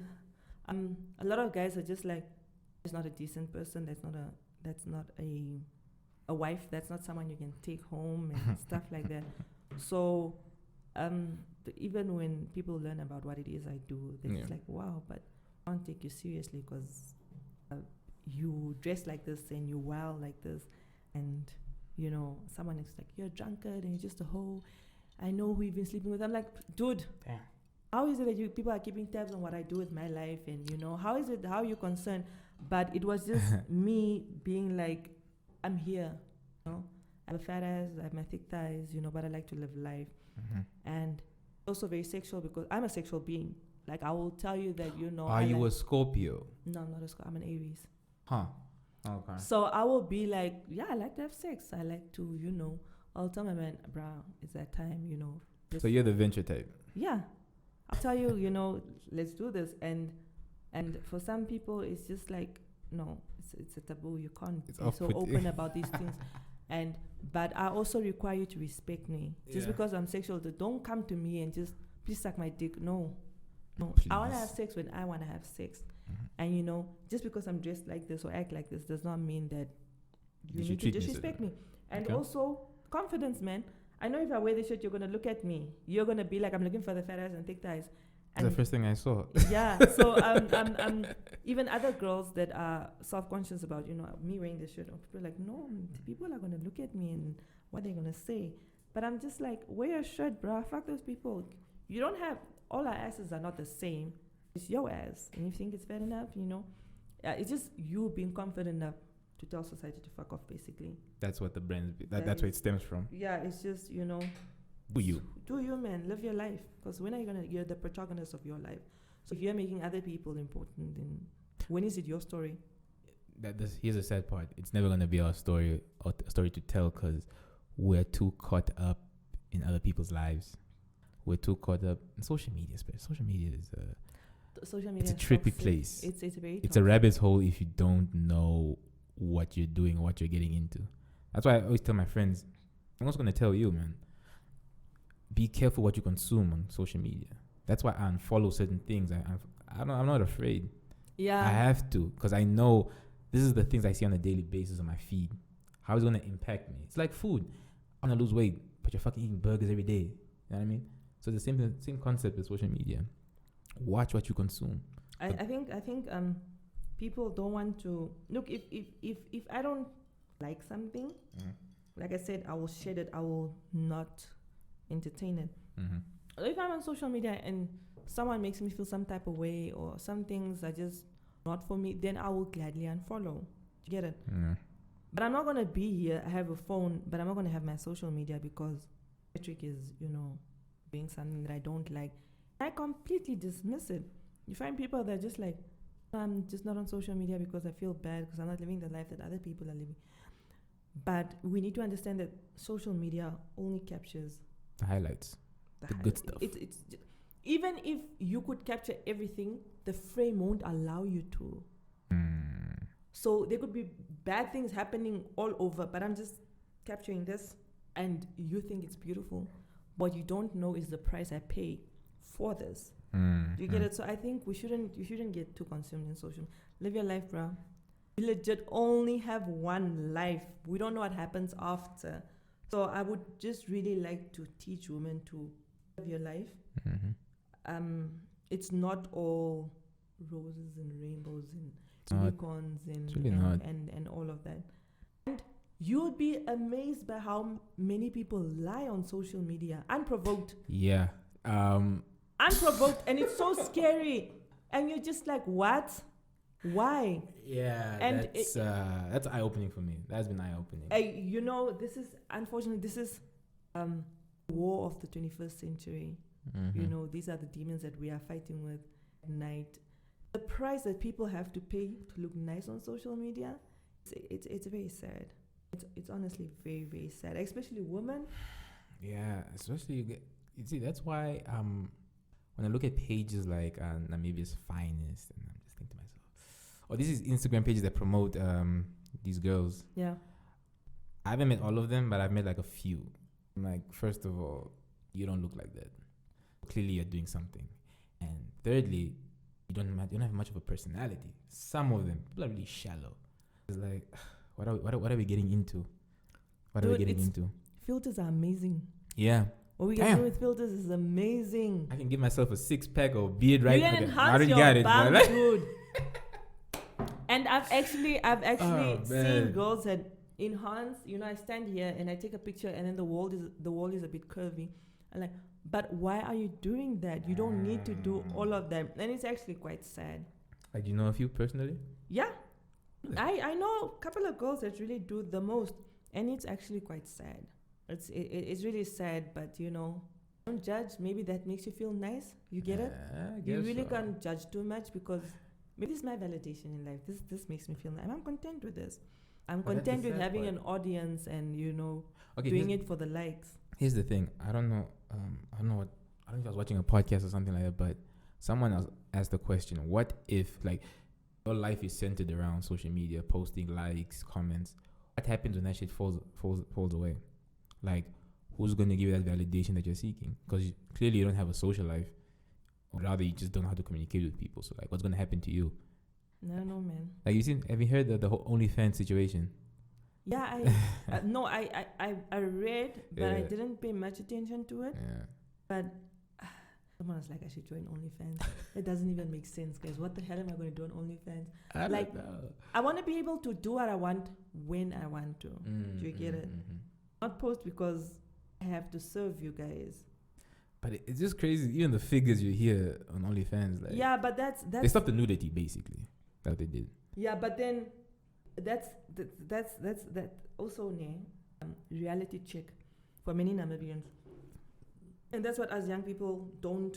I don't know. Are we just ignorant, stubborn, or you're just like your dream is more? God recognizes your dream more because his favorite. Mm-hmm. Because you'll find kids that are like, yeah, Kylie Jenner is a billionaire in America. Why can't I be a billionaire in Namibia? Are you mad? Tax bracket, first of all. Kylie Jenner already grew up with millions in her. I don't know. And when kids talk like that, and even people our age, people my age, will be sitting there talking about, I want to make $1 million by the time I'm 25 or 30, and you're just like, what are you selling that's worth $1 million? Exactly. Child? Unless your father is someone, and he's giving you $10 under the table, you are not going to. And then when you tell them these things, they are like, you're a hater. Reality, dude, this is Namibia. And even just people thinking that I'm just gonna post on social media and I don't need to work because people are gonna pay for my post. How much are we paying for your post? Not even monetized. Monetized like that. You get it? So I think. Look, I like dreamers. Yes. Yeah, no, I love dreamers. I honestly love dreamers. Possible. Someone as well. It's possible to make $1 million within the space of 5 years or even less. God willing, and the right plan and the right product, you definitely could. But be realistic right now. Let's just be realistic, just for a bit, just for a split second. Like you said, Kylie Jenner, not to put any shade on her. Yes, she did work. She did work to get that $1 billion. Fine. Like you said, what the fuck are you doing? What are you selling that's worth $1 million? You see, this is how I always compared, man. I'm bad at math, but this is how it is. Let's say for every 100 Namibians, we have 1,000 Americans. Okay. To get it. Okay. So in this 100 Namibians, we have 5 that like makeup. Okay. And then in America, how many do we have that like makeup? You get it? Okay. I see. So that is how things sell. Yes, we are in Namibia and we love hip hop. But out of 1,000 people, we are just probably 10 or 20. Yeah.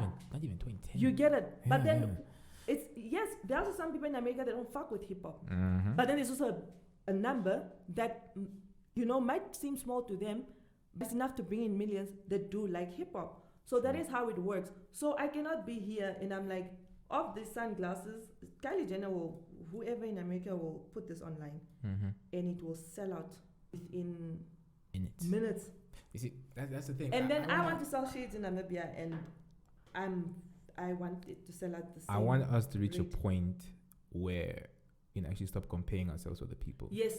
I want someone. I would love my daughter to be like, oh no, I want to do what Milira did. She sold fucking shirts.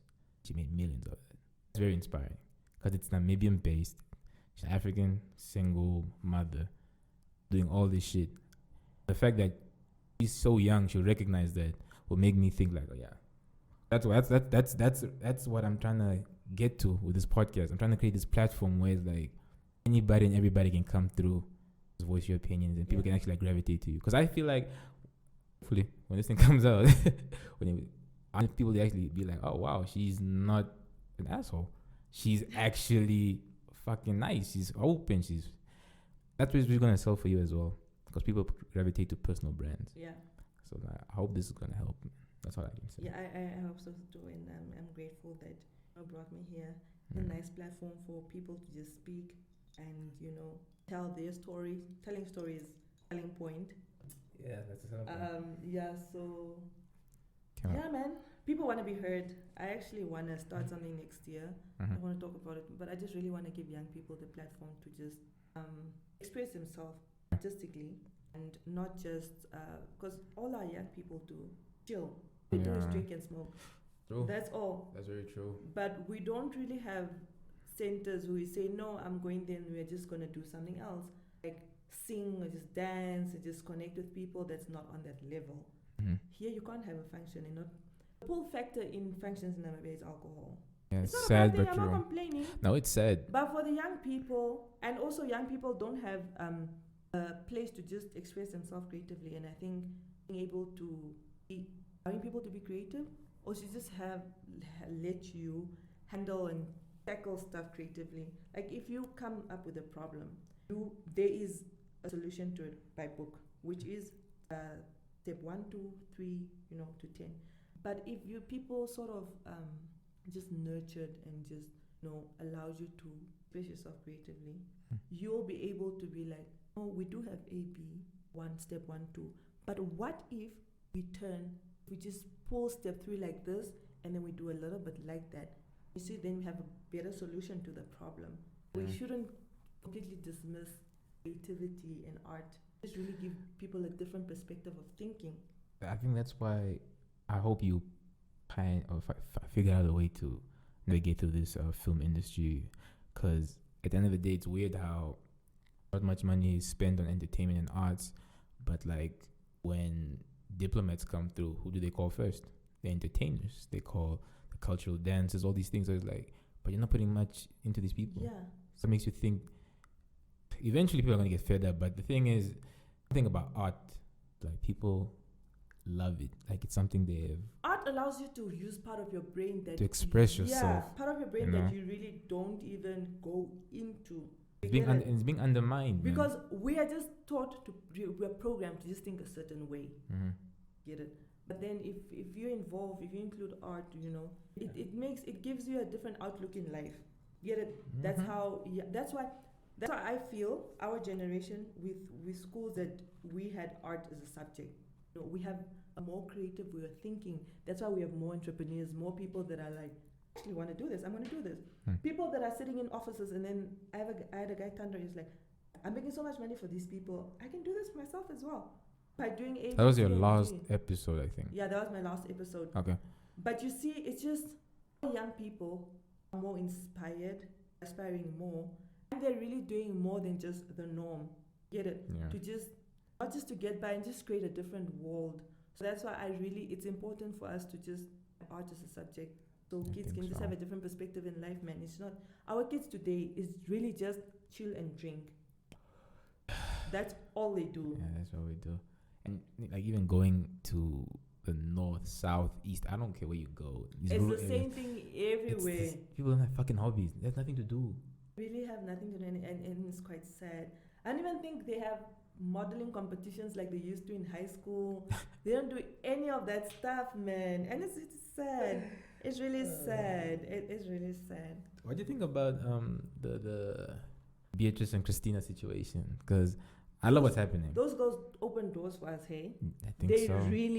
They really just changed we have disregarded sports, Namibia. Certain sports, yeah. But even with the others, you can't say that you're going to be a professional soccer player in Namibia and that's all you do. Yeah, that's crazy. You're not. But in other countries, people are just It's it's like your This lifestyle. is- That's your this is what job. yeah. Literally. So it really changed the perspective of Namibians. Like, actually, guys, and imagine we didn't know these girls before they went there. I was aware of them actually. You were, but not a lot of us. Yeah, because I remember reading articles. These internet articles is, I think when they were 16 already. These girls were crushing records already when they were 16. You see, Yeah. but we didn't know. Not everyone knew. I didn't even put it together until I saw them. I was like, wait, this name sounds and familiar. then And now I'm you're like, just like, you're like, wow. I don't even think Hage thought he had talent like that in his country. You see He what was I just mean? like, no, guys, leave those people. Those people are advocating for curfew to be lifted so we can thrive Exactly. until That 4 was o'clock. that was the argument. That's all we wanted. That's all we wanted. But now people are just like, hey guys, you can actually do something else. Yeah. They really opened, they paved way for us. I honestly believe. I Hope. think the future is bright. I believe the future is bright. No, for it is. Namibians. It's too fucking bright. We're a very small population. I think a lot can be achieved, Yeah. and we just need to properly invest. Like you said, man, no facilities. And I hope Beatrice and Christine is gonna open an avenue for, especially sports facilities, just to show that look, this is possible. 'Cause I believe there are runners, there are high jumpers, there's so much talent. It's there. It is there. You just need to develop it. And I honestly want Hank Botter to be lead of that shit. You know why Hank Botter is? We respect him a lot, especially us that went to school in Grootfontein, because that's where initially. Okay. In Grootfontein. you're actually aware of him? Like, Yeah. you know him? Okay. Yeah, in Grootfontein, sports for what we call Boere, they don't play with that shit. They love that. They invest in that shit. Rugby. I used to play netball. Wow. I used to do gymnastics. I used to run. I did a long jump. I did all of that shit. It's just, Windhoek, it's not the same. But in Grootfontein or Chivarongo and Tsumeb, those people are on a different, it's when it comes to sports, especially the white schools, they don't play with that. And I just really hope that this can be the attitude in all the other schools as well. Yeah. You see, just, really properly invest in it, sort out your fields, have kids run, and then you see the talent. And I think he saw that there's talent. Yeah. This girl's going to actually run. I knew this girl that, I'm so sad that she's not, her name was Enthia. Her name is Enthia. And that girl can run. That girl in the field, you just know that you're not going to win. And it's just so sad that, people really didn't invest in sports, because these are people that could have gone far. Yeah, You see, like, even kids that you'd see in high school just running there. Yeah. It's like, I knew way too many. I knew great footballers. Like, these guys were just. But it just needs to be Just properly. yeah. But it starts little. We don't need to start at the Olympics. Yeah. Just, Develop, form little yeah. clubs, and then people compete with each other, and then that's when you find a regional team, then you find a national team, and then you guys start properly competing. Yeah. It's really not. I just our country is failing us, and it's sad. But with our generation, there's a There's different hope. outlook, man. There's hope, because at the end of the day, I know a lot of soccer players like the Peter Shilula. Those guys are in SA, and what they're doing there is it's fucking amazing, man. Because I'm like, these guys are from here. Yeah. And can you imagine the message even send you some kids already? You see, the talent is here. Talent We just is need to here. be properly nurtured, man. And that's because I was like, no, I want to do the arts. I want kids to come together, sing, do something else after school that does not require drinking and smoking. Yeah. And then he said that he wants my friend now, Shakil, my partner in most of the things I do in life. He's like, I want to tackle the sport aspects of things. A lot of more kids are interested in. I also want to run. Why can't I run? Because Hank Botter for me is just, despite me wanting to really talk to Beatrice and Dean, I was like, what made this guy decide, you know what, I'm going to spend months in Katima, Rundu, wherever the fuck I'm going. Like, what, I just want to ask him, like, what was going through your head, man? Sometimes you but sometimes you just notice that someone is capable. Yeah, you just have that, it's like faith, man. Like, that gut feeling, man. Yeah, like this, I just need to invest. Something needs to be done. Can you and imagine thank this God guy? we had someone like that. Yeah. Can you imagine this guy actually had the backing of Ministry of Sports and Youth, whatever? Can you imagine he actually had the financial backing and everything? What he could have probably even discovered. Even more, probably. It's a new era for sports. Yeah. It's really a new era. And thank God for them. I'm happy. You can even be like, yeah, guys, I'm from Namibia. Yeah. It's really, and we never thought we would get there. That was smoking those guys. Yeah, man. Like Christine's that 400 that was very impressive because I'm like, damn, she's not gonna make it. But that last 100 meters, like, oh man, my it's God, it's amazing. I know this guy. He was acting in a movie that I shot for school. His name is Reinhard, and he keeps reporting on sports. And then I'm like, this is already another talent, sport anchor. And exactly. you see, it's there, guys. Everything is there. Our youth, we are capable. There's a future for us.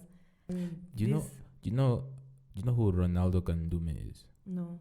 The violinist. No. Like the violinist. Is it? Yeah, the Namibian, black. And how did he nurture this? And he came from Tsumeb, I think. Yeah, if I'm correct, he was from Tsumeb. And obviously, he was just telling me about the story because he was on my not the last, but like a while back. He was just telling me, like, look, in Tsumeb, it's the same shit at the end of the day. I'm paraphrasing, by the way, guys. Like, it's the same shit. I'm a teenager. It's girls, bars, alcohol. It's the same bullshit. But he went to some art house or something. I don't know, man. He found people just playing instruments. And he was like, whoa, this is different. No, he just picked up a violin. And this guy, you should check him out on Instagram. Fucking amazing. This dude is playing, like, imagine, I think I saw a picture where some guy's engaging, proposing to his fiance. He was playing the violin and the whole scenery. I'm like, holy shit! That's and I was like, yo, you like that? He's like, yeah, man. Like it's different. It's different when a person has genuine passion for it. And he's teaching kids, by the way. He always wants to open an academy. That's his plan. That's nice. And I'm just like, yeah, please. I don't need my kid to only fucking play sports. Yeah. I need to play violin. Because even something different. When someone just has genuine passion for it. I was talking to this guy. He does food. He likes food, but food to him is an art. And he was like, you guys cannot tell me anything there. Like, there are a lot of people that can cook good food. Me, I'm the best, guys. I know what I'm doing. And I think when someone just has genuine passion and loves what they do, I think that becomes a selling point for me. It just becomes attractive because now I'm not just buying food. It's me appreciating your technique. Just like I'm playing the violin, is you playing that differently, making us love it differently. Yeah. So it's just when you just have genuine passion for something, just honestly go for it, and you can actually live off it. You actually live for it. But I just really appreciate people that are just like. I also know this guy that is like a political writer, like a journalist. Because I did journalism at some point, and I would report from court. This guy, he just had a genuine passion for writing stories, and I think that guy could do wrong in my eyes, but because of that, I just had respect for him. Like, people are just like, this is what I love, and and I think when sometimes your job requires you to give your 8 to 5. But some people just put in a little bit more effort because they want the end product to be delivered at its best. Is when you know it's genuine passion towards it. So that is what I appreciate about people. Still, tell me, who was like your all-time favorite guest so far? I mean, you're still starting out, but who was like your all-time favorite? Cleopas, definitely. Really? Definitely. Always, I could sit with him and listen to him talk. He has. Definitely him. I would still like to get to know him more, talk to him more, but he's just very passionate, man, and he just genuine plan. And even when you listen to his story of where he came from and what he used to do as a young child, clear from Nest, and it's just I'm surprised how he turned out. Like, I was just like, yo, bro, and it's even the way he talks about it, man. You know, being a businessman and building, it's amazing. I also have this friend of mine, Andrew. And with me, Andrew Nayango, he's a lawyer. And he's just like, I just want to be the best at what I do. And that's supposed to be, man. Yeah, that is someone that is just prepared to, I will do whatever it takes to get this done or to do this or get it done, whatever. But it's just genuine passion and me giving it my all, regardless. That's amazing. But Cleopas, definitely. Nice. And who would you love to get? Like, who's your on your bucket list as far as getting on your show? Who would you love to be on? Who I love to have on my show? Yeah. Just here in Namibia? Okay. In Namibia and anywhere else? I'm not gonna. I sound like a cliche, but I have mad respect for Kanye. Yeah. It's not. It's, I would pick Drake over Kanye any day.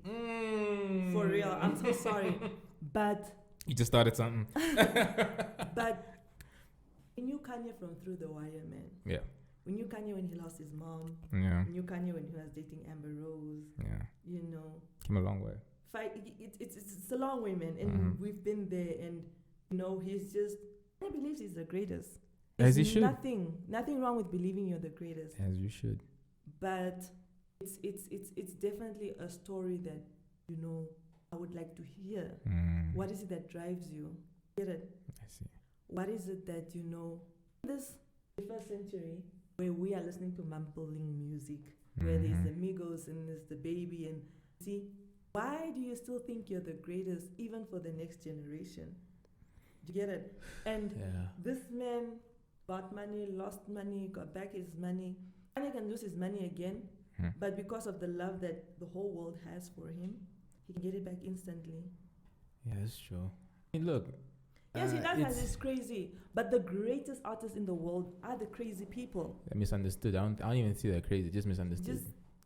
He just needs to be accepted differently. Yeah, because look, like those guys you mentioned, look, they also feel like they're the best, as you should. I feel like. Why should you not think you're the best? If you're not the best, then who is? And who is? Who are you gonna compare? Yeah. Who are you gonna compare to? Then it's like human beings. We're all different. We're allowed to be different. That's what makes the world unique. So let's appreciate for Kanye who he is. Let's appreciate Drake for who he is. Let's but Drake is also. I think we cannot disregard him. Oh, we can't. That guy has been consistent since I remember when he came out. I was in high school. Yeah. And he had the best, but then he had that song "Money to Blow With." Yes. And in that song, Lil Wayne promised us that this guy is gonna be the next big thing. And what happened? Consistent. He's like Gaza. I would also like to have Gaza in Namibia. I would like to talk to Gaza because that guy managed to be so consistent since he came up until date. If you don't like Gaza, you're just a hater. No, honestly. I was just gonna say I didn't like his album, The Still King. I wasn't too fond of it. A couple of tracks, but I was like, because I understood what he was trying to do there, because he was trying to incorporate the South African element, the house, which he actually perfected now. And I appreciate his artistry for even like attempting to do that when it's not even being done. It's not his best album, but consistency wise, no one can compare. No, maybe Dog, but no one can compare. It's set in stone. That's and he didn't have an 8 to 5.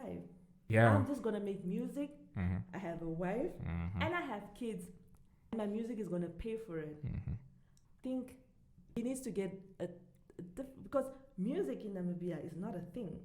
It's really not it. This guy managed. So you just managed to make money off music. Yeah. You need to tell us, man, because our young kids are struggling. Like a. Yes, please. Because our young kids are struggling, and how is it that you are managing, even with the new generation coming in, you are still managing. That's true. That is very true. Look, so basically it's Kanye and Gaza. Kanye. I have mad respect for Gaza. You know, I'm a diehard Kendrick fan. Like you know. He had J. Cole's album though. I didn't listen to it. Oh my God, bro. Is it amazing? It's too much. I don't know. Look, when you're gonna talk about let me talk about this era right now real quick. If we're gonna talk about consistency, okay? We're talking Kendrick, we're talking Cole, we're talking Kanye, we're talking Nas, we're talking Jay-Z, Dre, whatever. However, Tory Lanez too. Because you cannot count that. No. Tory Lanez is a genius. That I cannot. Y'all cannot do anything. But he needs a better management team. Oh, he runs the shit by himself, so. Yeah, it's, you know, on your own you can do amazing things, but if you have a great team on your side, the only reason Beyonce is big, Beyonce is an excellent team. That's true. An excellent team. So Tory Lanez because really that guy is amazing. He is really talented. but he just needs a little bit of support. Because also sometimes he does stuff and he just like he's a wild one. He's a wild one. But he just Chris Brown too. Sorry, forgot about Chris Brown. No, Chris Brown. We don't Can't count him out. Chris Brown can't even. He doesn't even need to grow up. He That's gets skate until he's 50 and have mad tattoos and do the. He doesn't need to because he already has enough money he's set for life. Yeah, he's set for life. I hope he owns his masters though. That's what really gets you the money in the long run. That's the interesting about the music industry. Okay. More plays you get. Now it's streaming all of a sudden, right? More plays you get, the more money you're getting. So imagine Pac has been dead for what? It's not 20. It's close to 20 years now. Something like that, anyways. And imagine people streaming changes when the riots was going on in the States, and those things skyrocketed. So can you imagine Tupac's estate now? How much it's accumulating? So that's what people need to start focusing on right now. Own your shit, because at the end of the day, even when you have to die, are you familiar with Nipsey Hussle? Yes. I don't get the hype around him. You don't. Okay. The thing is, I really don't. I used to, when I was starting on my whole designing thing, his music was literally in the background every day, and it was just the message he was giving out. Because if you look, I'll probably send you a couple of things just to see for yourself. Is that this man was way ahead of his time. It's just unfortunate that his life was taken, because he emphasized a lot on ownership. Like, music is good and all, but what other value are you bringing? Like, you know, Chubby Beats. Who's Chubby Beats? This dude, man, he's an artist and he's also a fucking entrepreneur. He's a genius. He's an artist, but what he's doing right now is exactly what he's been preaching. Preaching ownership. This guy is selling fucking dishwashing soap, sauces, like his own sauce, his own brand. I'm just like, man, he's adding really value, because even his apparel, he's selling that. And I'm just like, you're not thinking small, Anagam. But that's even with the new rappers in America, they're not thinking small. And that's what I spoke about, new money. That's why in the past, that's why you'd find rappers that went broke and you don't understand. How did you go broke? Because all you did was have mad parties, drink, drugs and all of that. But this is not new money anymore. People are like, even Jay-Z, like people are like, no, the money has been there, but it's time for us to make the money work for us. Exactly. That's why they have it. But I'm just so sad that Lil Wayne is not who he was supposed to be.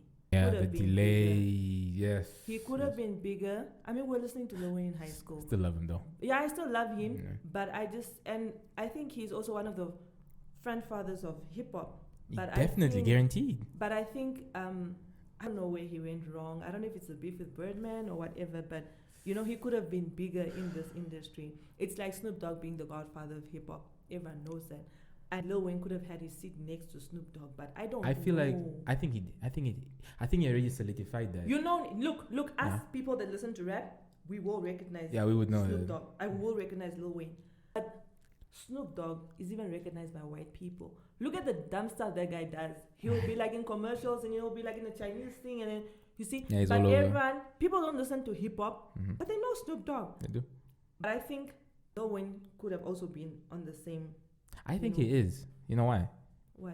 Because who doesn't look like Lil Wayne right now? He doesn't rap like Lil Wayne. Exactly. He literally influenced the fucking entire generation. Like, every second artist I look at, like, yo, that guy looks like Wayne. Like, it's too much. It's just, I guess, like, the delay with the Carter, was it 5 or 4? I think it's 5. That also kind of like made a lot of things like down, man. Yeah. By the end of the day, I'll put him up there to some degree, because he really influenced the generation. Yeah, he did. But it's so sad we're just speaking about American artists. Well, what about us, man? Damn. What's up with us? Like, who are you listening to right now, Namibian wise? Look, in high school. Okay. In high school, AP. He did the song called Skinny Jeans. And I asked him for this. It was like a redo of Tiger's. I don't know what song it is, but we're talking about Skinny Jeans. Okay. I don't know what the song was, but he knows. I asked him about it. It's like I just can't find the song, but I'm a mad big fan of KP. He's mad talented. He has the right rhymes. I just think that he needs to be represented by a hip-hop person. We don't have those. We don't have really. the. I know. Yeah. But for me, KP, he's the one. I also love Lioness. She is amazing. I don't wanna. I can't talk about this artist in South Africa that's a female rapper. But Lioness could out-rap that girl. Lioness is amazing. Think so. She's really really amazing. I remember when who Family Tree. I was like, bro, just put Lioness there. Might as well. She will bring you the numbers. She's amazing. The first time I saw Lioness perform was at Bangwindhoek Theatre, and her stage presence was just overwhelming there. And I was like, this is the girl, guys. This is the girl.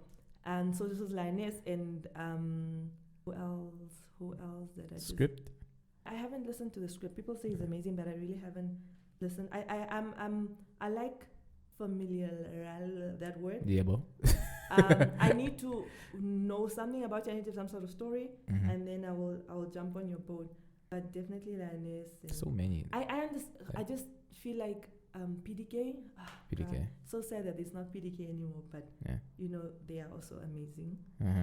But I think I've never really been like local music. I don't have anything against local. But that's why I'm pointing out, because I've been a hip hop fan. That's why I'm like KP and also Guy. Okay. Yeah, he got a couple of trap hits. Guy has Ovi trap. Yeah. He has Ovi trap, and I'm Herero and I want to rap. Yeah. And we have Orishe. So this is my thing. Yeah, and you can't take that away from him. Yeah, he created some bangers. I'm not gonna lie. He is amazing. As well as who's Young T. I don't really listen to a lot of bamboo music, but he also has some sort of game to with him. It's him. There's Brain the Tool. There's your boy Jay Shaito. There's so many. Even the guys from Black Vulcanite. These guys are amazing. They are a lot. Many. A lot. I want, like I said, what I want for you is, like, let's say my daughter looks up to you. I want people to also be like, oh no, dude, you sound like KP. Oh no, you sound like Brain, man. You sound like Shaito. Like, yeah, that's what I think we just need to create a more, what do you call it? Access for them. I mean, Don Lu is there. Easy That's a start. access to their music. Don Lu is there. Don Lu is there. Yeah, that's a start. Yeah. But I don't know you get it. Yeah. It's make the local music part of our everyday.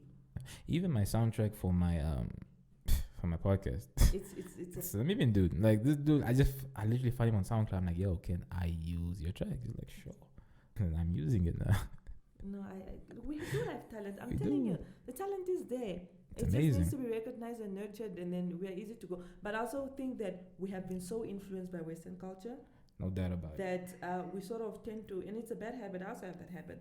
I've been listening to American music. I've been watching American movies, that has made me. But then we sort of our own culture. We don't have that. Yeah, we're losing. That's why I want to be in.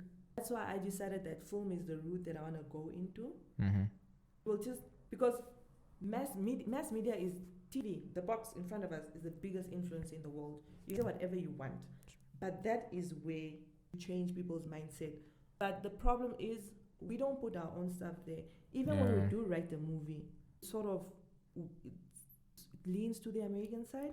We don't write for our people, and the problem is, even as artists, we don't create for our people. You get it? We are just like, oh my God, I want to be so big. I want to be big like Kanye or Jay-Z or Drake. But you're not going to be like, I want my music to touch from OJ to Kavango. You don't even do that. That's why I'm so proud of what Wizkid has achieved. I think, I don't know what video it was. No, he won Artist of the Year in South Africa. I don't know if the MTN Awards or the Summers, one of those. I went to go retweet. I'm like, you deserve the shit. That is when he was coming up. But look at how America sort of play the shit. No. They welcomed him as Wizkid, as a Nigerian artist. He didn't even have to yes, he did a feature there with Drake and what. But his last album, they just imagine we're bumping this album last year. The Americans, how you got famous is these girls would make these YouTube videos and they would always play Whiskey. And I think someone's like, but what is this? Who is this? Soulful, beautiful Nigerian, who is this? It's just beautiful. And you know, when it's music, you don't need to understand the language, you'll just get it. So it's so amazing that he became big like that off his own shit. And it's not I have Jay-Z in my album, I have who? No, it's just me. Whiskey. And what I like about Nigerians is they make music for themselves. Just like South Africa, they make music for themselves. Yeah. They make movies for themselves, music. But what we Namibians need to do, we also need to create for ourselves. They say the Arab people like, how do I want to communicate with my fellow Namibians? And from there, I think you will have the right support that you need, the right following that you need. Because as entertainers, you do need the following and you do need the support, because that is what's going to pay your bills. Because if you don't like your shit, we're not going to pay for it. We're not going to watch you perform. Facts. You might be like, yeah, I'm just playing for myself. But that's also how Drake managed to stay relevant, because he came from rapper to being a performer. What is it that these people like? That's why he has this little popcorn music, Kiki, and all of that. Because he's evolving with the times. Yeah. The same with Gaza. He was just evolving with the times, and that's how he managed to stay relevant. Facts. Because you cannot just be like, I'm just going to create this for myself. Whatever. It's fine. But at some point, you do need our money as well. Yeah.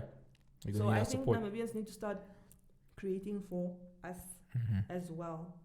I would love to see more series Namibian based. I would love to see more movies Namibian based. I don't know if it's finances that are the problem. It is a problem, but it's also a thing of creativity.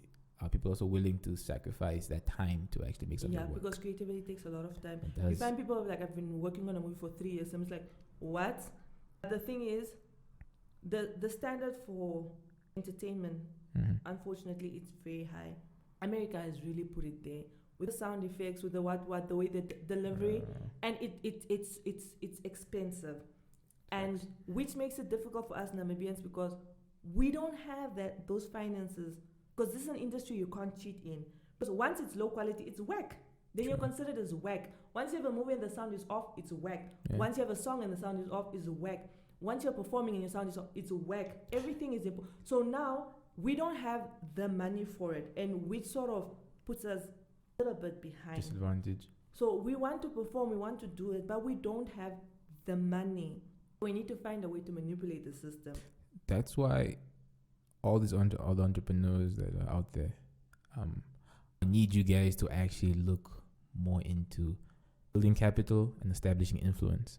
But also the thing is, return on investment. Exactly, and that's what I was getting to. People are paying. I'm paying if viewing makes money.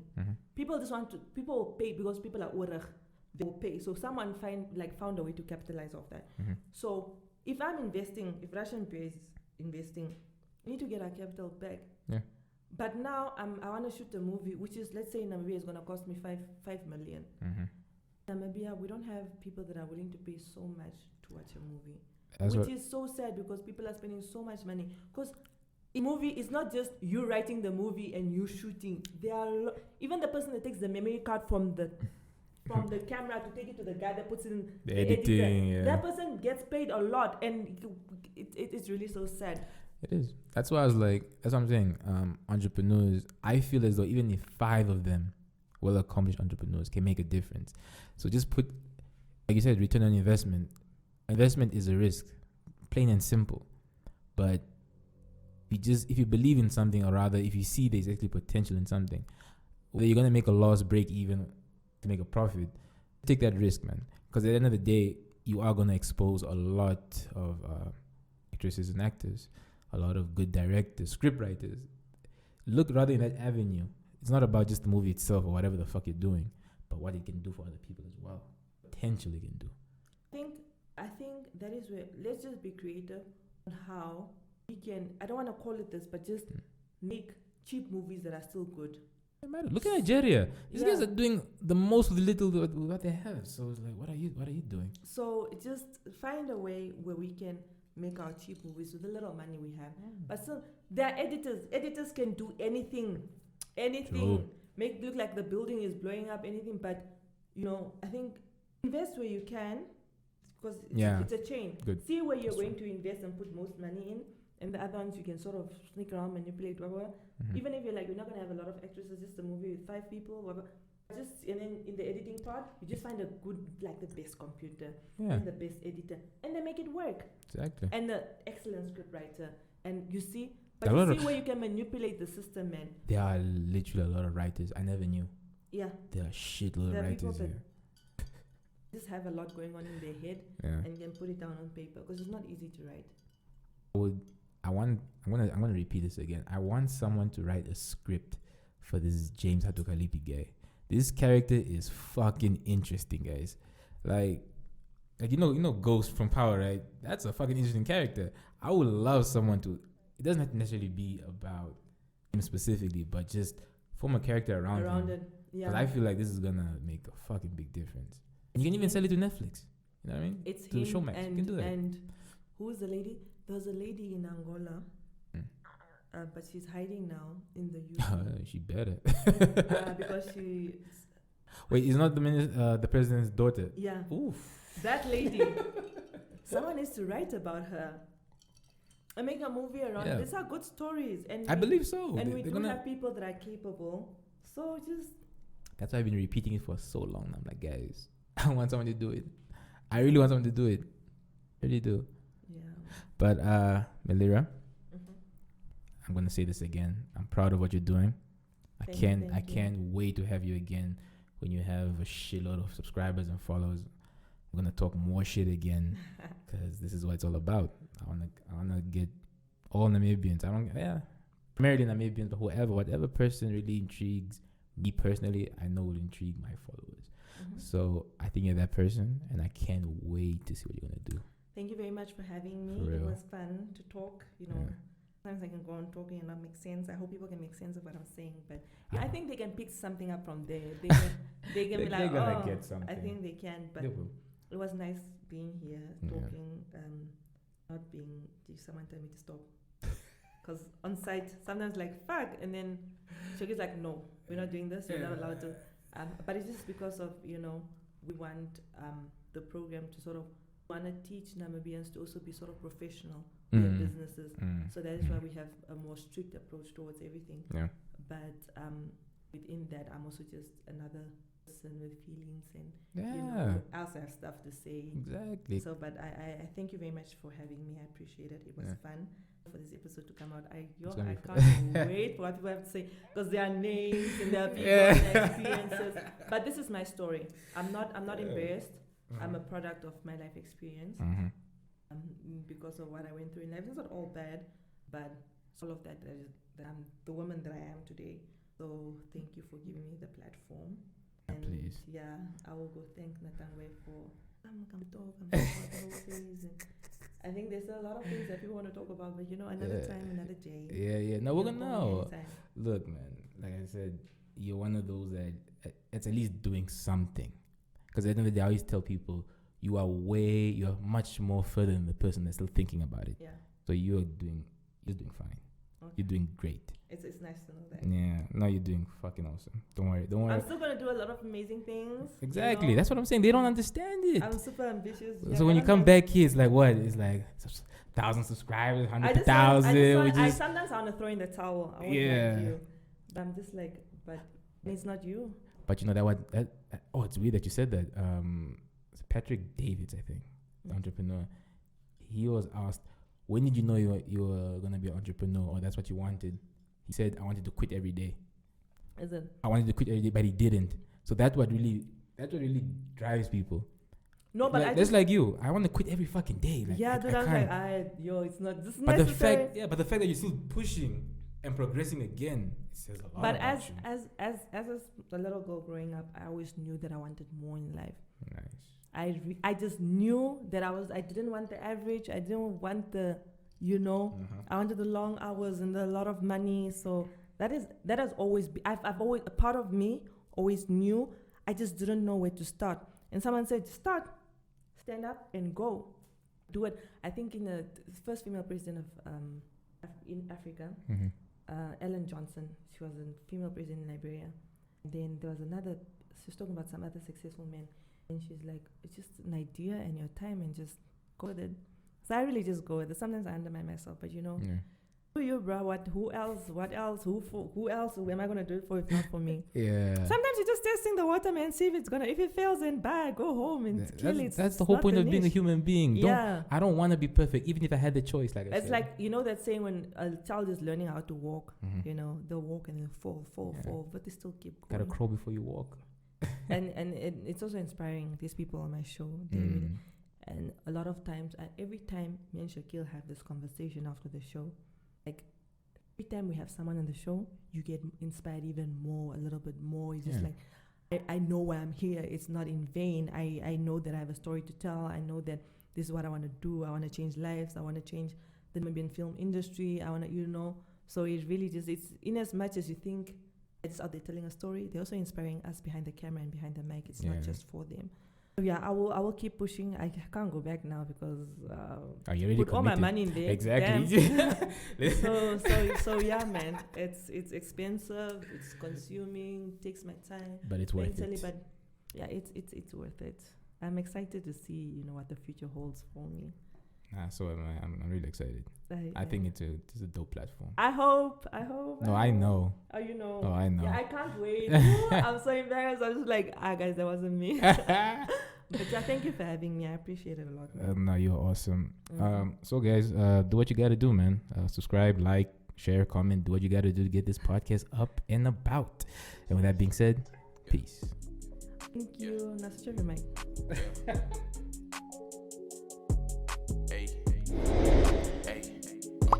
Type of lifestyle that we're living over here is not the same. People say they never gon' change, but they change. Times are moving faster, ain't no time to switch a lane. Keep me out of range, they say nothing strange.